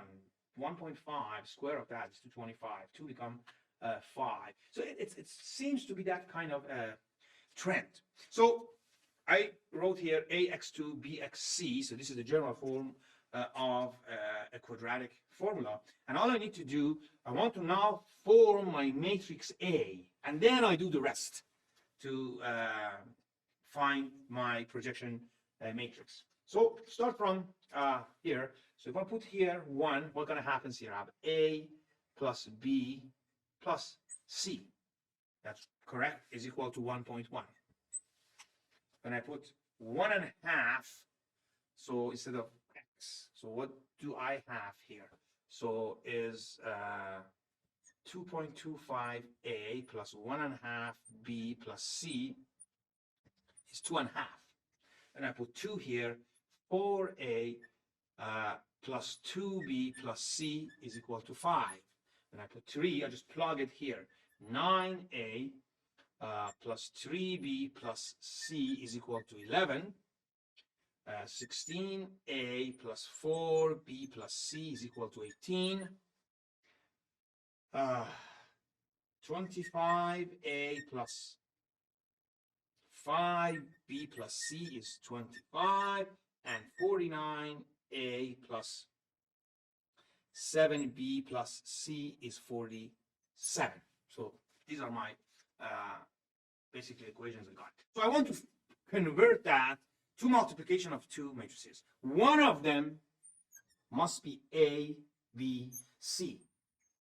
Okay, and the other one, it must be this guy. 1.1, 2.5, 5, 11, 18, 25, and 47. So it's 1, 2, 3, 4, 5, 6, 7 by 1, correct? And this one is 3 by 1. So guess what would be the size of this? So that, the size of that, and I need to maybe make it a little larger, this has to be 7 by 3. Is that correct? So 7 by 3, 3 by 3, 7, 1.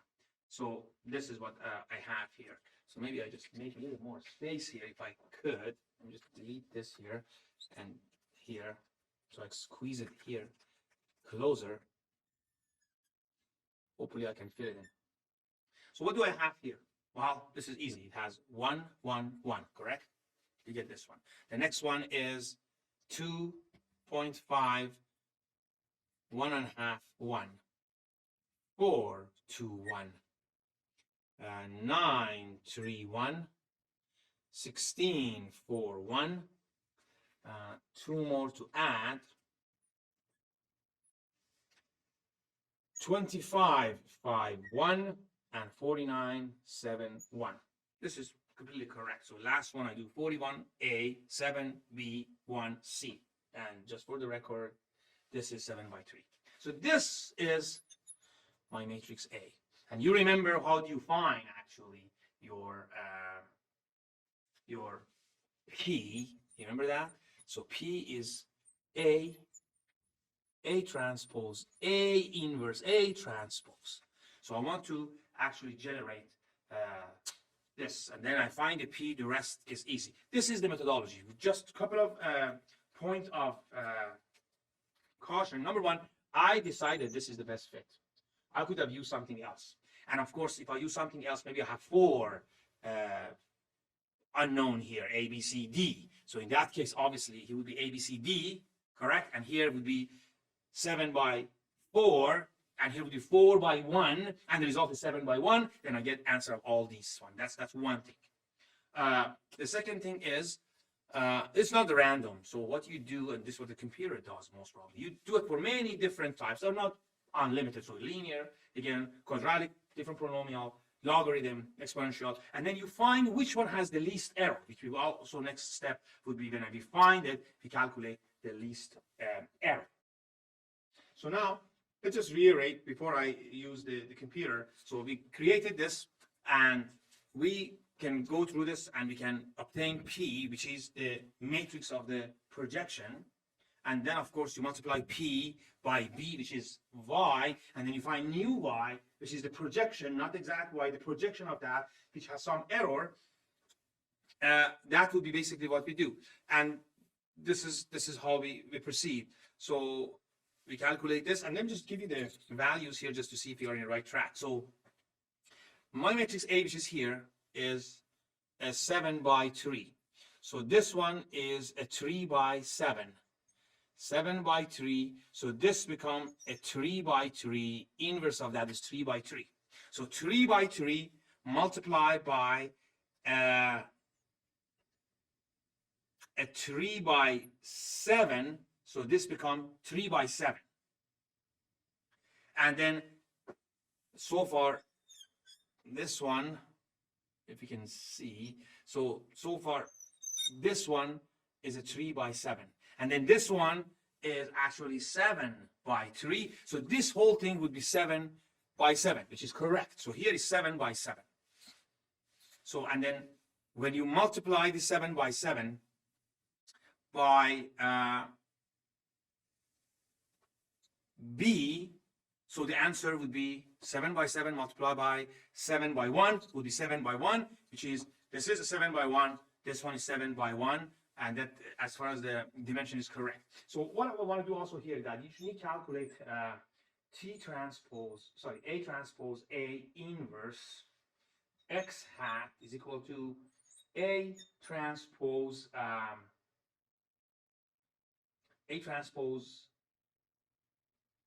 B. So this is what we have here. So let's see what can we do now. we can simply calculate this, you multiply both sides by that inverse value, and this is what you will get. A transpose A inverse A transpose B. And you remember you multiply that by A, and then that would be the projection matrix. But in this case, I want to find this X. And my X, by the way, it must be a 3 by 1. Let's experiment this one here as well. So we did this before. This is a 3 by 3. A 3 by 3.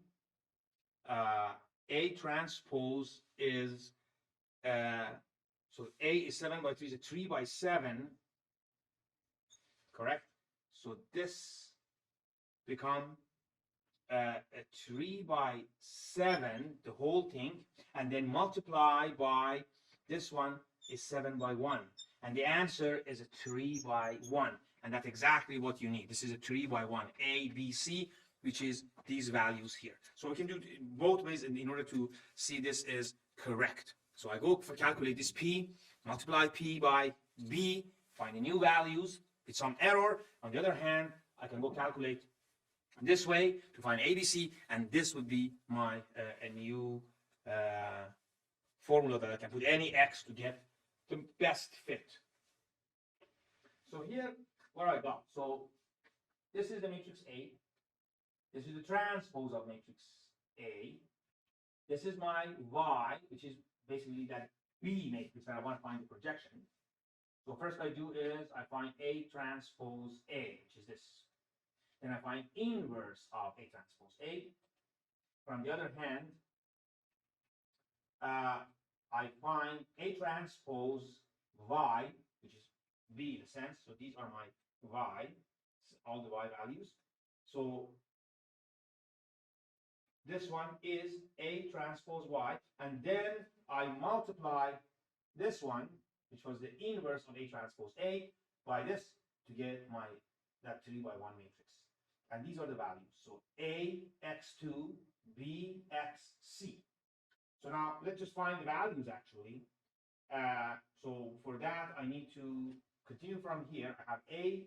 This is A transpose A inverse. You multiply that by A, the left side, A multiplied by, right here.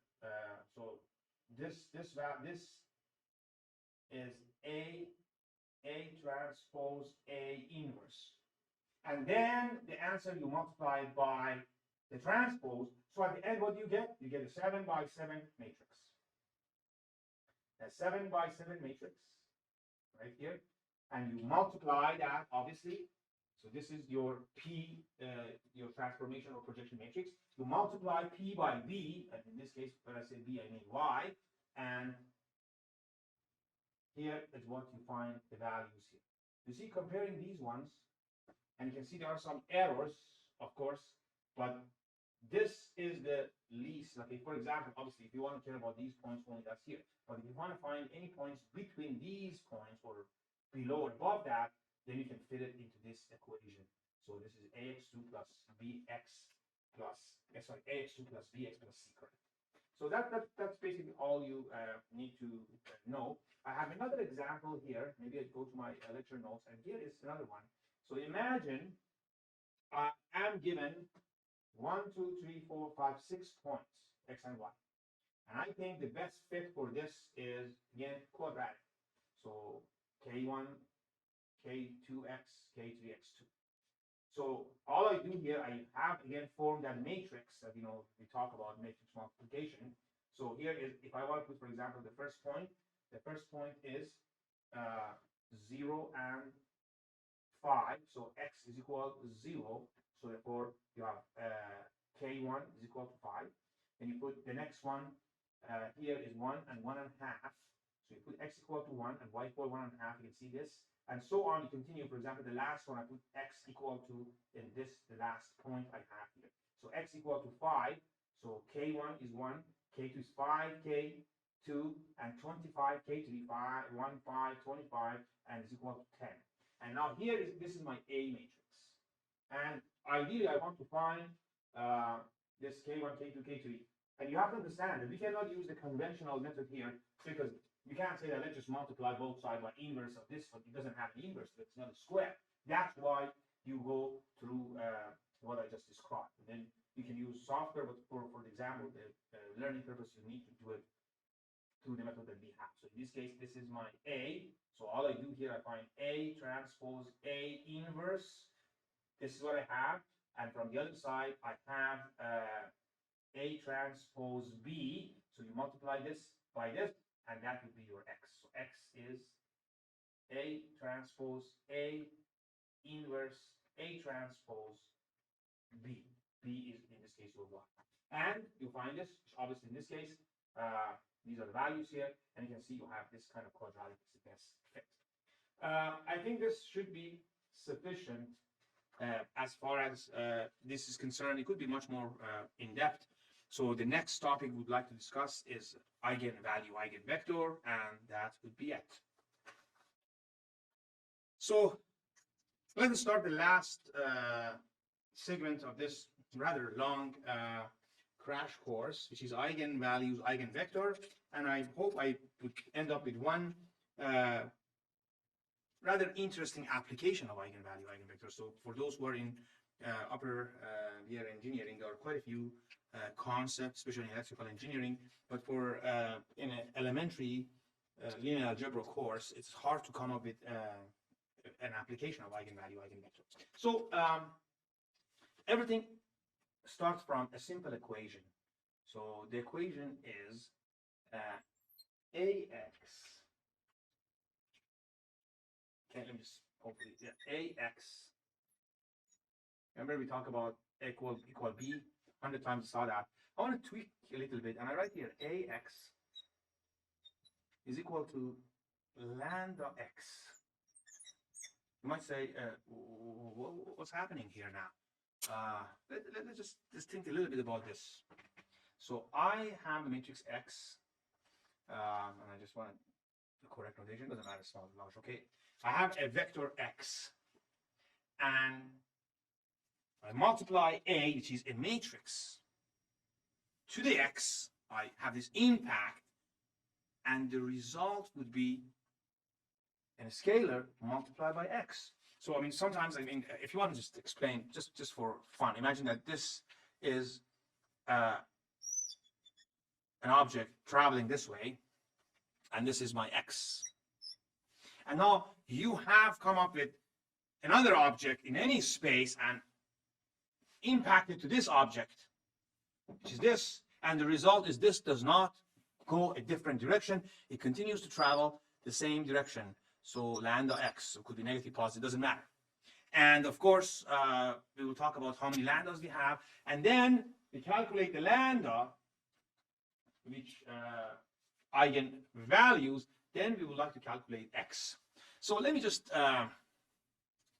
continue here. By the way, you realize that, needless to say, this is always an answer. The answer is, if my X is equal to 0,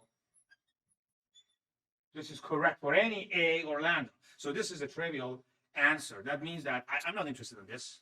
I don't care about this. This is not it has a value for me. Let's tweak this a little bit. So I can simply add an I here, identity matrix. It doesn't matter before or after lambda. And from here, I'm just going to rewrite it here. It's AX minus lambda I, and X I write it here, is equal to 0. See what I did here? I put it here and factor X out, and I came up with this. Now you realize that if this matrix called B, I'm just going to say for B, if B has an inverse, what do? So I write here both sides, multiply it, and I will get here B inverse BX is equal to 0. And this is I. And X equal to 0, which is this guy, I'm not interested. So I should make sure this does not have, B does not have an inverse. I don't want to have B has an inverse because then it gives me the trivial answer. How do I make sure B does not have an inverse? Well, the determinant of B should be 0, meaning then A, determinant of A minus lambda I must be 0. And here is the basic fundamental of eigenvalue. So calculation of that is very simple. So just have an example here.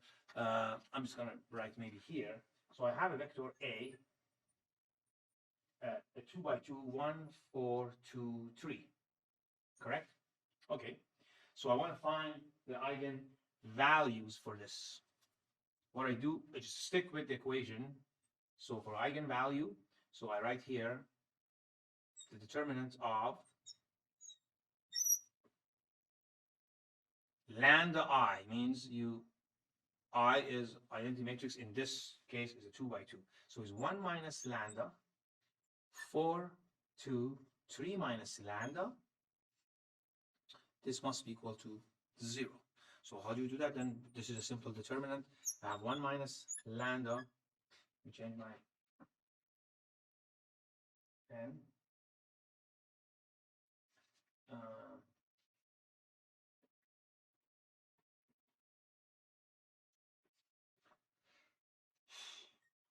3 minus lambda minus 8 equal to 0. Well, let's just do that here. So this is going to be, let me write it here. So it's going to be 3 minus lambda, and this is equal to minus 3 lambda plus lambda square minus 8, which is equal to lambda square minus 4 lambda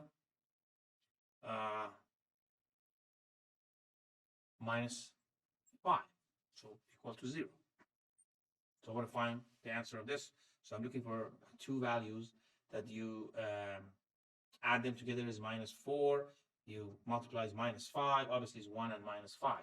Correct? So therefore, is this lambda minus 1 and lambda minus, plus equal to 0. Correct? The same thing here. And then lambda 1 is equal to 1. Do you see it here? Yes. And lambda 2 is equal to 5. So I find these two lambda. These are my eigenvalues. So eigenvalues, they could be anything. Could be a real number, could be non-real, because they end up to solve an equation. And obviously in this case, because it's 2 by 2, my equation is a quadratic. If it's 3 by 3, so it would be 2 power 3. If it's n by n, I have a factor of to the power n. So this is basically what we have here. So now, having the eigenvalues should help me to find eigenvector. So what is the eigenvector? Oh, let me see. So eigenvector, I want to find the x that actually make this. Let me just think one more, kind of like a look at this here. I have a vector here. Let me just delete this. I have a vector, and let's call it b again. So bx equal to 0. Do you remember what is this? Yes, this is the equation for the null space of b. And then we just, had this done in a previous lecture. So all I need to, I just want to create this. And now that I have my eigenvalues, I just replace it to this one here. So this is become this one here, 1. This is for lambda 1. So this become 1 minus 1, which is become this one. So become 0, 4, 2, 2. I want to find the null space of this. And for lambda 2, which is equal to minus 5, sorry, this is minus 5, for lambda equal to minus 5, so what I have here is, so my value would be minus 4, 4, 2, and minus 2, and I have to find the null space for this. And obviously there should be a way of doing it. You can simply see that here now. It's kind of interesting, right? So this one, it has, this is, I multiply minus 1 to get the other one. Let me see, the other one is correct as well. Should be correct here. 0, 2, 4, 2, correct. So let me just delete part of this and then start doing the eigenvectors. and then I can find an answer right here. I can maybe kind of rewrite it as lambda minus 5, lambda plus 1. So numbers that, you multiplication is minus 5, addition is minus 4. And what are the answers here? So lambda 1 is equal to 5, and lambda 2 is minus 1. Plug it here. Let's put lambda 1, 5. So what do you get here? So 1 minus 5 is minus 4, 4, 2, and 3 minus is minus 2. That's in here. And for the second lambda, which is 1, so what do you have here? So it's going to be 0, 4, 2, and here is 3 minus 1. This is 2. I made a mistake here. This is 2, and that is 4. So now here is kind of interesting observation. I have these sets of matrices. You can see that this matrix is a 2 by 2. What is the rank of this? Rank is 1, because it's only one independent, and rank of this is 1. That means this has a null space, and the null space is rank 1, and this has a null space, and the null space rank is 1. So therefore, I do have, for each of them, I have an eigen vector. So let me kind of erase some of them, and then we can also calculate or obtain the eigenvectors. So let me rewrite here again. For lambda equal to 5, the matrix was 1, 4, 3, 2. So 1, 4, let me write down here 1, 4, 3, 2. So this is going to be 1 minus 5 is minus 4, 4, 2, and then 3 minus 5 is minus 2. And then lambda is equal to minus 1. So then it would be 1 minus 1 is 2, 4, 2, and it was actually 3 minus 1, 4. This is what we have here. Again, needless to say that you can see that here the rank of both of them is 1, and the rank of the null space is 1. How you get the null space? Of course, we go and then reduce that to reduce row echelon form. This is pretty simple. You multiply this by half, and you add to this one, and then you multiply by 1/4, and you can make this 1, 1. So after you're doing this, the reduced row echelon form for this one, again, you multiply this by half and add that. So we have 0, 0, and then it's minus 4, 4. What you need to do is obviously you divide it by 4 and multiply by 1. So here, what you get, this is the reduced row echelon form of this one. And for the second one, the reduced row echelon form of this, obviously you multiply, you just subtract one from the other one. So it's 0, 0, and then you divide it by 2, it's 1, 2. Now, the question is, now at this point, how do you get the answer for the x? So obviously, for this one, you can see that, so this x1, this is x1, this is x2. So if I want to multiply this by x1, 2, so you can see that this is my independent and this is my dependent. So if you you want to find x1 and x2, so you multiply this by x1, x2 equal to 0, and what you get here is pretty simple. So you get x1 equal to x2. This is from the first, and the second one doesn't have anything. And how do you get the eigenvectors? So you know that the x2 is the dependent. So maybe I right here. So my eigenvector of first one is x2, 1, 1. So you can see that here now this is exactly the same you have here. So x2 multiplied by x1 multiplied by 1 become x1, and x2 equal x2. So this is the first one. For this one, the same way. So you multiply that by x1, x2, and then from here you have x1 equal to minus 2x2, right? And your second eigenvalue would be minus 2, 1. So these are my two eigenvectors. And you can see that these two obviously are, in this particular case, independent. So if you had, let's say, 3 by 3 matrix, you may end up having maybe 3 lambdas. Not necessarily you could have 1 lambda, no lambda. So if you have no lambda, obviously, you can extracting it. You can have imaginary number for lambda. So all these are possible when you get to the calculation of eigenvalue, eigenvectors. It's very similar. The methodology is very similar to what we learn when we want to calculate the space of a null space. So I would like to continue with a couple of other examples, and then I want to make a conclusion when we are in this chapter, eigenvalue, eigenvector. Let me define a matrix of A. And A is, let's call it 3, 1, 1, 3. Obviously, you can see that this matrix is a symmetric matrix, correct? So, I want to calculate the eigenvalue of that, and then don't forget that we have that equations always. You can just think about that and you can do it in one shot. So, I want the determinant of A minus lambda I equal to 0. So, what is lambda I? So, lambda I is 3 minus lambda minus 1 equal to 0. And what is this?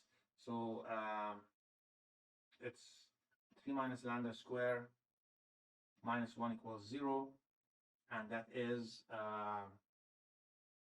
lambda square minus 6 lambda minus 8 plus 8. So this is equal to 0. So I look for solving this. So I need to find two numbers that you multiply them become 8, and you add them become 6.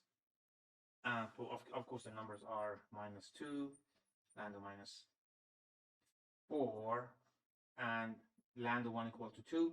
Lambda 2 is equal to 4, right? That's an interesting observation. By the way, look at this. What is the trace of this matrix? The trace of matrix is you add these two numbers. So we call the trace of A, in this case, equal to 6. What is the determinant of A? Is equal to 8. Wow, this is kind of coincident. No, it's not. So in 2 by 2, you can see that you're adding lambda 1 plus lambda 2 is equal to 6, and lambda 1 multiplied by lambda 2 is the determinant of this matrix. So that's an interesting observation. Now, how do you calculate the eigenvectors? So obviously, you put these values here. So for lambda 1, I write it down again here. For lambda 1, you have 3 minus 2. So here is your vector, and you want to find the null space of that. So for 2 is 1, 1, 1, 1. That is your A minus lambda I. And obviously, if you want to do the reduced row echelon form, it's going to be 1, 1, 0, 0. And needless to say, the eigenvector of this is you multiply by x1, x2, and then in that case you realize that x1 is equal to minus x2, and your first eigenvalue, and again, it's not only one eigenvalue, it's infinite number of eigenvalue, but you like to get the base. So x1 plus x2 equal to 0, so x1 equal minus x2, and this is minus 1, 1. So this is the first, and for the next one, when it's 4, so you have here is 1, 1, minus 1, minus 1, correct? And in this case, again, you go reduce row echelon form, you add them, minus 1, 1, 0, 0, and the second eigenvalue become 1, 1. That is correct. So this is define these ones here. Now, what if I have another matrix, call it matrix B, and I try to fit it here, and that is 5, 1, 1, 5. What do you think would be the eigenvalue and eigenvector? So you can do the whole thing, but I want to write a formula here, see if this is correct. What is the difference between these two? So this one is 2i more than this, correct? So you add this one plus 2i, and you can see that this is correct. So in a sense, if I have a vector and I add xi, add or subtract xi, this will happen here. So I know that ax equal to lambda x. So you can go to lambda ix, but you write the lambda x. And if I add, let's say a, if this is correct, I add a plus 2i is equal to multiply by x is equal to, I just added here, lambda x plus add both sides 2x, correct? So 2x, and this is lambda plus 2x, meaning if this is correct here, and this is x is the eigenvector of A, if I add 2I to the A, my new lambdas are 2 units more, but my x doesn't change. And I can say without any doubt, the eigenvalues for this one is going to be 4 and 6. The eigenvector remains the same. That is an interesting observation. So you can think of that. So there are many cases that you can just try to avoid doing the calculation, or you can make a wild guess. You see this particular one is right here. So is it possible you have a vector which is completely real vector, and then the eigenvalue would be imaginary number? Yes, absolutely. I'm just going to erase the board and have a couple more examples. Let's have a couple of more examples if we can continue. Imagine I have in my matrix of A, I'm just trying to have to offer you a variety of possibilities, and I have 0, minus 4, 0, minus 4, 0, actually no, 1, 0. So here is a perfect matrix. So we have all the real numbers. I want to find eigenvalue, eigenvector of this matrix. Obviously, you put it in the same equation, and you do A minus lambda I. And after doing that, you do the determinant of that. So your matrix, I try to write it smaller, would be the determinant of minus lambda, minus 4, 1, and I want to find the determinant equal to 0. That means I have to have lambda 2 plus 4 is equal to 0. Oh, that's kind of interesting. I have lambda 1 equal to minus 2i, and lambda 2 is equal to 2i, and these i's are the imaginary numbers, so square root of minus 1. That's kind of interesting. I had a perfect vector, 2 vectors in a matrix in a real world, and then I end up to get the imaginary eigen values. What about the eigenvectors? Can I calculate it? Of course, you don't have to worry about this. It's pretty simple.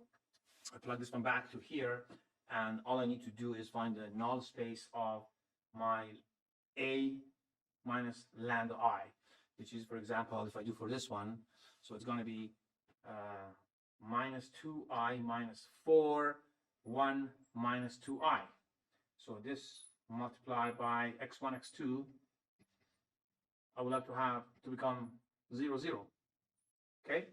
How do you do it? Well, I just try to reduce it to the reduced row echelon form. So how do I do it? Simply you,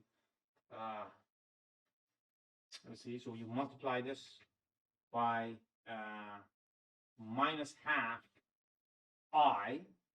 That's correct, minus half I. So when I do that here, this becomes minus 1. So minus half I, so become minus positive, and then the I become minus 1. So then this become 0, and the same as this, you multiply this by minus half I. So it's going to be positive, it's going to be 0. So if I reduce it to row echelon form, it's going to be minus 2i and divided by, obviously, divided by 2, so minus 2, 0, 0, right? This is what I get. So this x1, x2 equal to 0, 0, and then what do I get here? So obviously, this is an independent, this is the dependent, and from here, I have simply minus I x1 minus 2x2 is equal to 0. And then you divide both, bring it the other side here. So from here, x1 is equal to 2x2 divided by minus I, which is minus 2i minus 2i x2. And what is my eigen vector? So this is 1, and this is minus 2i. Then the other one, it will be 2i1, and these are my eigen vectors. So from a perfectly real, I went to this. And that is one case. Are there other cases here? Maybe do I have to erase it, or I can maybe I erase it and then I get back to here.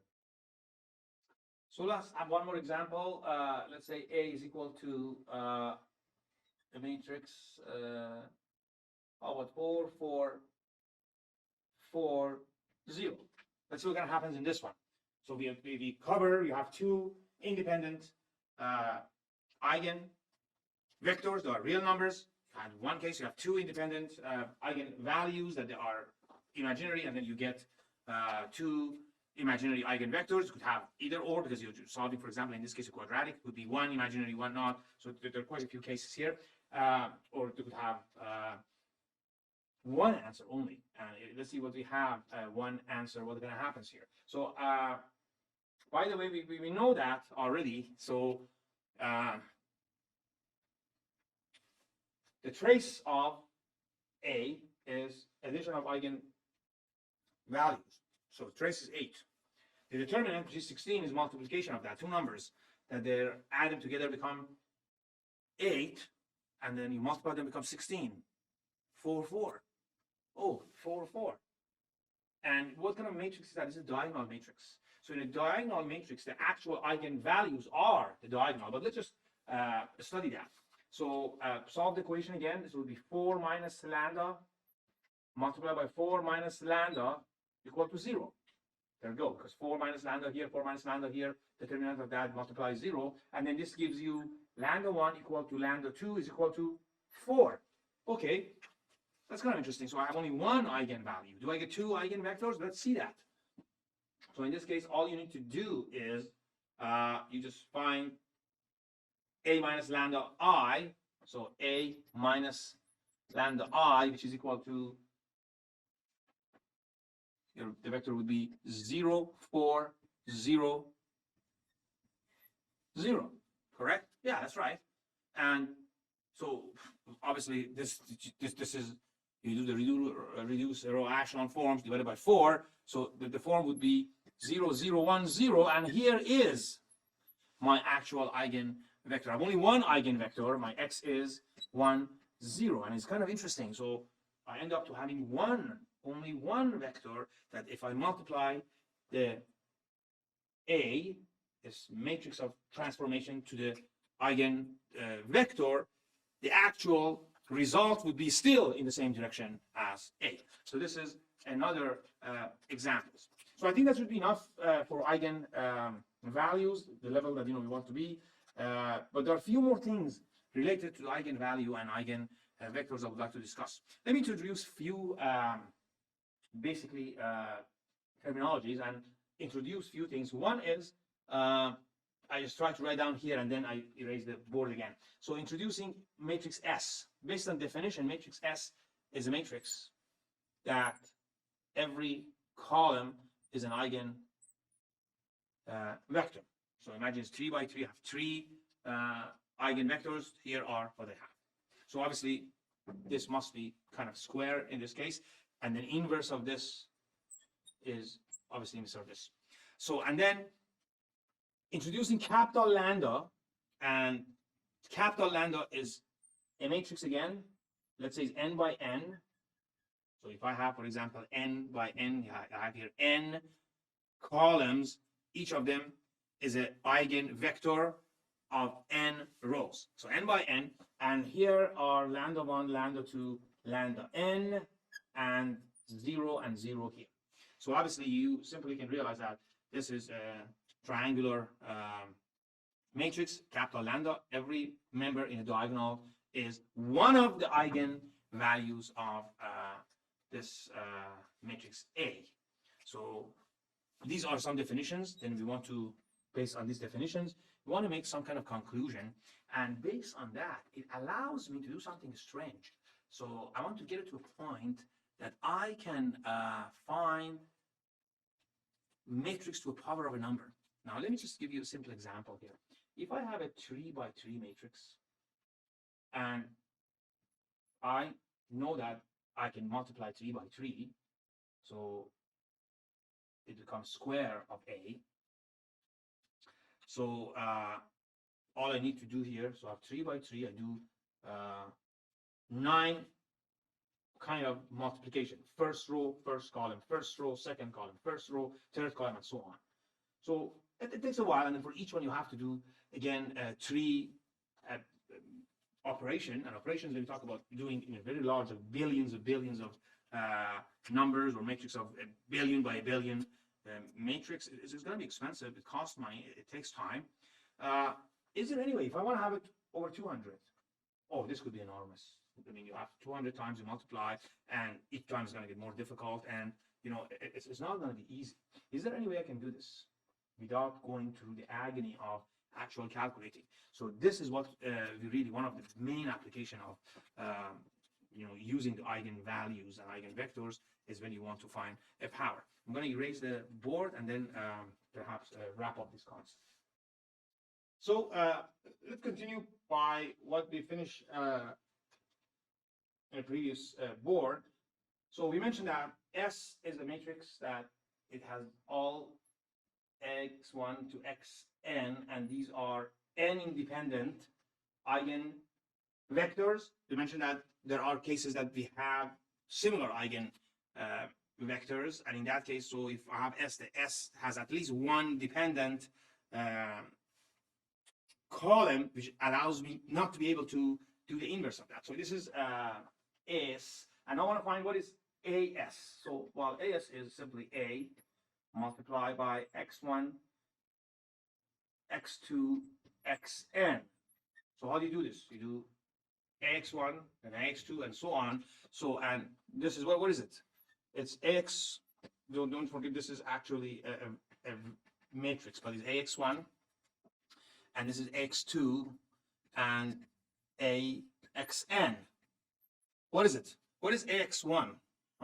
This is actually based on what we have. Remember that ax equals to lambda x. So this is lambda 1 x1, and then I have lambda 2 x2 and lambda n xn. If you can see that here, that's correct. Okay, this is interesting. Lambda 1 x1, lambda 2 x2, lambda n xn. Can I somehow get out the x1, x2, or s out of it? And here's the beauty of multiplication. Yes, it's possible. Bear with me. If I write these things, rewrite it as x1, x2, xn, which is s. Remember that? It was s. And then instead of having those lambdas, I introduce a matrix, which is a diagonal matrix. And the first member is lambda 1, then lambda 2, and lambda n, and 0, 0, 0, and 0, 0, 0. Everything is held to 0. Let's see what happens here. So first of all, I want to multiply. You multiply this by this. So the only thing effectively x1 lambda 1, which is here. That's good. And next one is this multiplied by this. Because this multiplied by this already did this multiplied by this. There is no x1, but it's x2 lambda 2, which is here.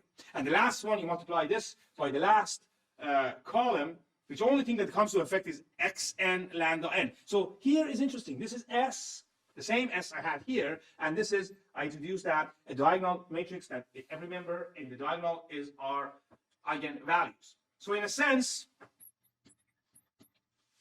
AS is S lambda. So this is perhaps what I need to work on from now on here. So let me just write it here again. AS is S lambda. What if I want to play with this a little bit? For example, I want to multiply this side by inverse of S. So here, A S inverse of S, A lambda inverse of S, and this is going to be I. So A is equal to S lambda S inverse. That's quite correct. I could very much also multiply this side by inverse of S, and I get here inverse of S, A, S is equal to S inverse S lambda. This is I. That's kind of interesting. So I write it down here, and mostly I'm interested in this particular one. Both of them are good, but A, any matrix I have, and then again, obviously this matrix, it's a square matrix. And hopefully, in this case, I have n independent lambda and n independent eigenvectors. So it's S lambda S inverse. This is interesting. I like this. And I want to see how can I use this to create a formula for finding the power of a matrix. And let's just quickly erase this one. Speaking about the power, let me see. What happens if you square a matrix? What happens to actual eigenvalues and eigenvectors? I'm just curious. So if I have Ax is equal to lambda x, what happens if I multiply it by my A is become a to the power 2? Well, so you just simply, all you do here, let's see that here, what's going to happen here. So I am, instead of A, I have A square, correct? So, and I have here, what do I have here? I have, this is a lambda number, I can just simply write here AX. Is that correct? Yeah, it is correct. What happens to this? Oh, wait a minute, AX is lambda x. I can replace this here by lambda x.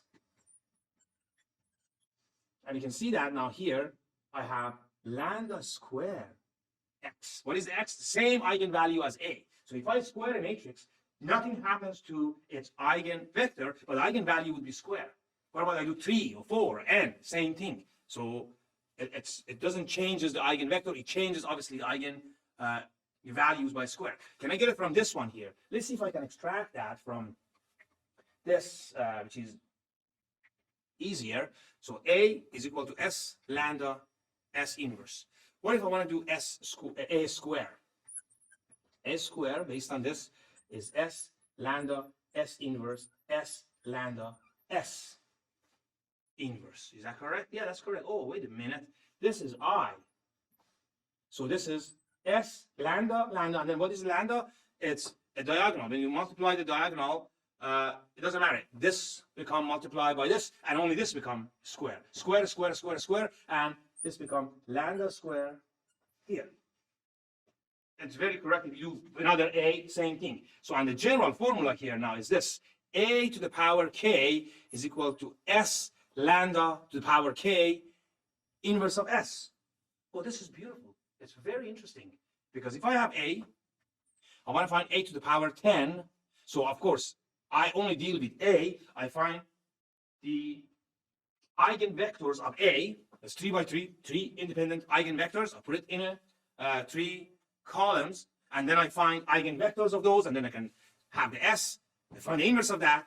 That's it. That all depends on A. And then the only thing I have to do, assuming my eigenvectors are 1, 2, 3, and I want to do this to the power 10, I do 1 to the power 10, 2 to the power 10, 3 to the power 10. Easy to do calculation. You do only 3 times this calculation, and then you multiply it by this, and then you get basically A to the power k. And this is a very interesting observation. So this can be used in many ways, and I'm just going to erase that and then do one more examples, and hopefully that would be sufficient. This is something that you really have to pay attention. It has lots of values. So as the last part of our crash course, I would like to have one more example, which is interesting, and I have to give the credit of this example, to one of the most prestigious mathematician on the face of Earth, Professor Gilbert Strang, in MIT. So I'm sure you have heard about a series called Fibonacci. The series is you start from 0, and then you have 1, and then 0 plus 1 is 2. The next one is 3. The next one is 5 and 8 and 13, and it goes on. And it seems that as I'm going on, I'm going up. Let me just do it a little bit more clearly here. Just don't want to get too much. Maybe I write it this way here. So 0, 1, 1, 2, 3, 5, 8, 13, 21, 33, and goes on. So this is the first one, second one, third, and so on. So obviously, these numbers are increasing. How fast is increasing, we don't know. But of course, it's dynamically is increasing. And the mystery is within the actual eigenvalue of this series. So You realize one thing also, and that's very important. So remember that we have a to the power k is equal to s lambda k s inverse. And now imagine that this matrix I have, if my eigenvalues are less than 1, so as I increase this k, so this matrix, because every member, the eigenvalue, is become smaller and smaller, it become almost 0. So when eigenvalues are smaller than 1 absolute value, when k goes to infinity, a to the power k goes to 0. So that is correct. So this is here. So let's just have some observation. Also, we know that, for example, if I have a to the power k is c1 x1, I call it lambda 1 square, or k plus c2 lambda k, and so on. So this is what we have here. So let me just rewrite this equation here actually. So what I mean is here, so if I have u0 is equal to c1 x1 and plus c2 x2, and means that this is a linear combination of x1 and x2. So if I have au, which is a multiplied by here, so I multiply a, and then you realize that in this case a c1 x1 is obviously c1 lambda 1 x1 plus c2 lambda 2 x2, and so on. And if I have here, I want to find the a to the power k, aku is c1, and we mentioned that when we have a power of a, x1 doesn't change, but lambda 1 changes. Lambda 1k x1 plus c2 lambda 2k x2 plus cn lambda nk xn. So this is I didn't want to write down because it's going to get the entire space, but that's okay. So let's just talk about the Fibonacci, and the Fibonacci is very simple. So what I'm going to do here, just a simple equation I can write. Fibonacci number n plus 2 is equal to Fibonacci number n plus 1 plus Fibonacci number n. And I need to have maybe 2 because I want to have end up with a 2 by 2 a, and I need to add one more, I call it dummy equations, and the dummy equation is that fn plus 1 is equal to fn plus 1. Remember, we are used to write x4 equal to x4. That's exactly the same thing as here. And what I have here is that if I want to find un plus 1, so I need to have one matrix here. And I think I don't have to write down maybe below because I don't have enough space. So now, if I want to find here un plus 1, so I want to have a matrix here, and it's multiplied by, so f n plus 1, fn plus 1, fn, and let's see what do I get here. So I want to get here what I want to get. I want to get here fn plus 1 plus fn, and here I want to get fn, these two equations. So obviously I have to have 1, 1, 1, 0. Is that correct? Yeah. So look at that. So what here? This multiplied by this plus this multiplied by this is the equation, and this multiplied by this is the equation. This is almost what I did simply here to find this equation. And this is fn plus 1 plus fn, and here it gives me fn plus 1. So here is my a. Oh, if I find a problem would be easily solved. So this is my a. I will need to find the eigenvector and eigenvalue of a. Let me see if I can maybe fit it here. So what is the equation here? So it's 1 minus lambda, 1, 1 minus lambda, this determinant is equal to 0. And what do I get here? I get here 1. So I get here minus lambda plus lambda square, minus lambda plus square, minus 1 is equal to 0, correct? So that is correct. This is minus lambda, and I want to solve this one, obviously. So from here, I want to solve that. Maybe you rearrange this. So it's going to be lambda square minus lambda minus 1 is equal to 0. So what do I get here? I get here, the solution here is 1 plus square, 1 plus 4, 5, divided by 2, and 1 minus 1 plus 4, 5, divided by 2. This is roughly around 1.618, and the other one is minus 0.618. Okay, so you realize that now if I want to have it here, this is less than 1. So this would be lambda 2 in this case, because I have 2 by 2 matrix here, so I don't have these guys here. So this is, as k goes higher, 20, 30, 40, 50, 100, this becomes almost 0. This is the one who actually dominating the value, because by increasing the k, the lambda become larger, the value become larger. So I need to find the eigenvectors, and then I can plug it in and find the values here, but I need to find the C1 and C2. So for that, I need to find the eigenvectors. If you just want to simply follow the same rule that we had, so for this particular form, I have 2 eigenvalues, and this case is lambda 1, 1, so 1.6181, and lambda 2, 1, so minus 1.81. So these are, you can practice, these are the eigenvectors of this vector.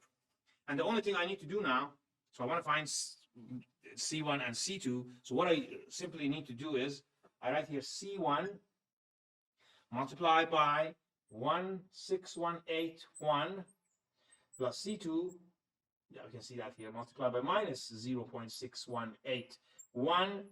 And I need a initial condition, which is actually, in this case, so lambda, the number 1, 2 is 1 and 1 is 0, so I simply can write here, here.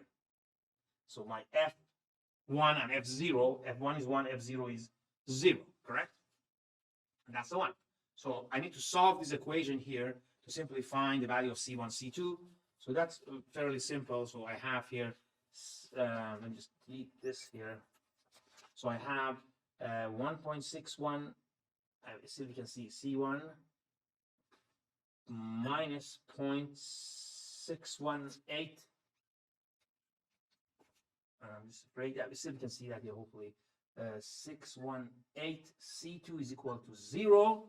And what do we have here is C1 plus C2 is equal to 0. C1 plus C2 equal to 0. 2 equations, 2 variables, anywhere you can solve that. And let me erase this. And I calculated already the value of C1 and C2 based on this, and C1 and C2 are, C1 is equal to 0.446, and C2 obviously is negative 0.446. Okay, that's what we get here. And all I need to do now, if I want to calculate the Fibonacci number for any, so let's say I want to find the Fibonacci number for 100. So what is it? So this is equal to C1, which is 0.446, multiplied by the value of, so here, this guy. So this is, it's become lambda 1, let's replace it here, is 1.618 to the power 100 minus something, and let me write that something, but it's going to be not important. That something is not going to be important. It's going to be minus 0.446 minus 0.618 to the power 100, and you can see that because 100 is a very large number, this is almost 0, so I don't care about here. So this is what actually dictates the value of the Fibonacci number of 100, and I actually simply calculate that, and the value here, what you get is equal to, I find it 3.525 10 to the power 20. And if you do the actual number, this is the approximation here, so you do the actual number, so because this is a perfectly actual number, you're just adding some integer numbers, so this is going to be 0.52 10 to the power 20, and you can see this is within 0.1% kind of error.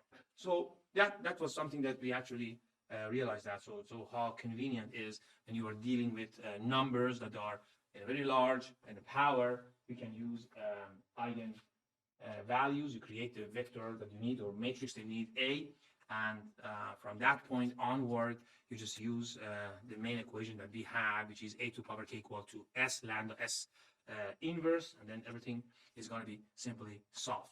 So I hope this rather long and exhausting crash course helps. Feel free if you want to fast forward it in different segments. I try to follow the same order, except I didn't really went through linear transformation. It would have been another hour and a half, so I thought that it's going to be 8-9 hours, and perhaps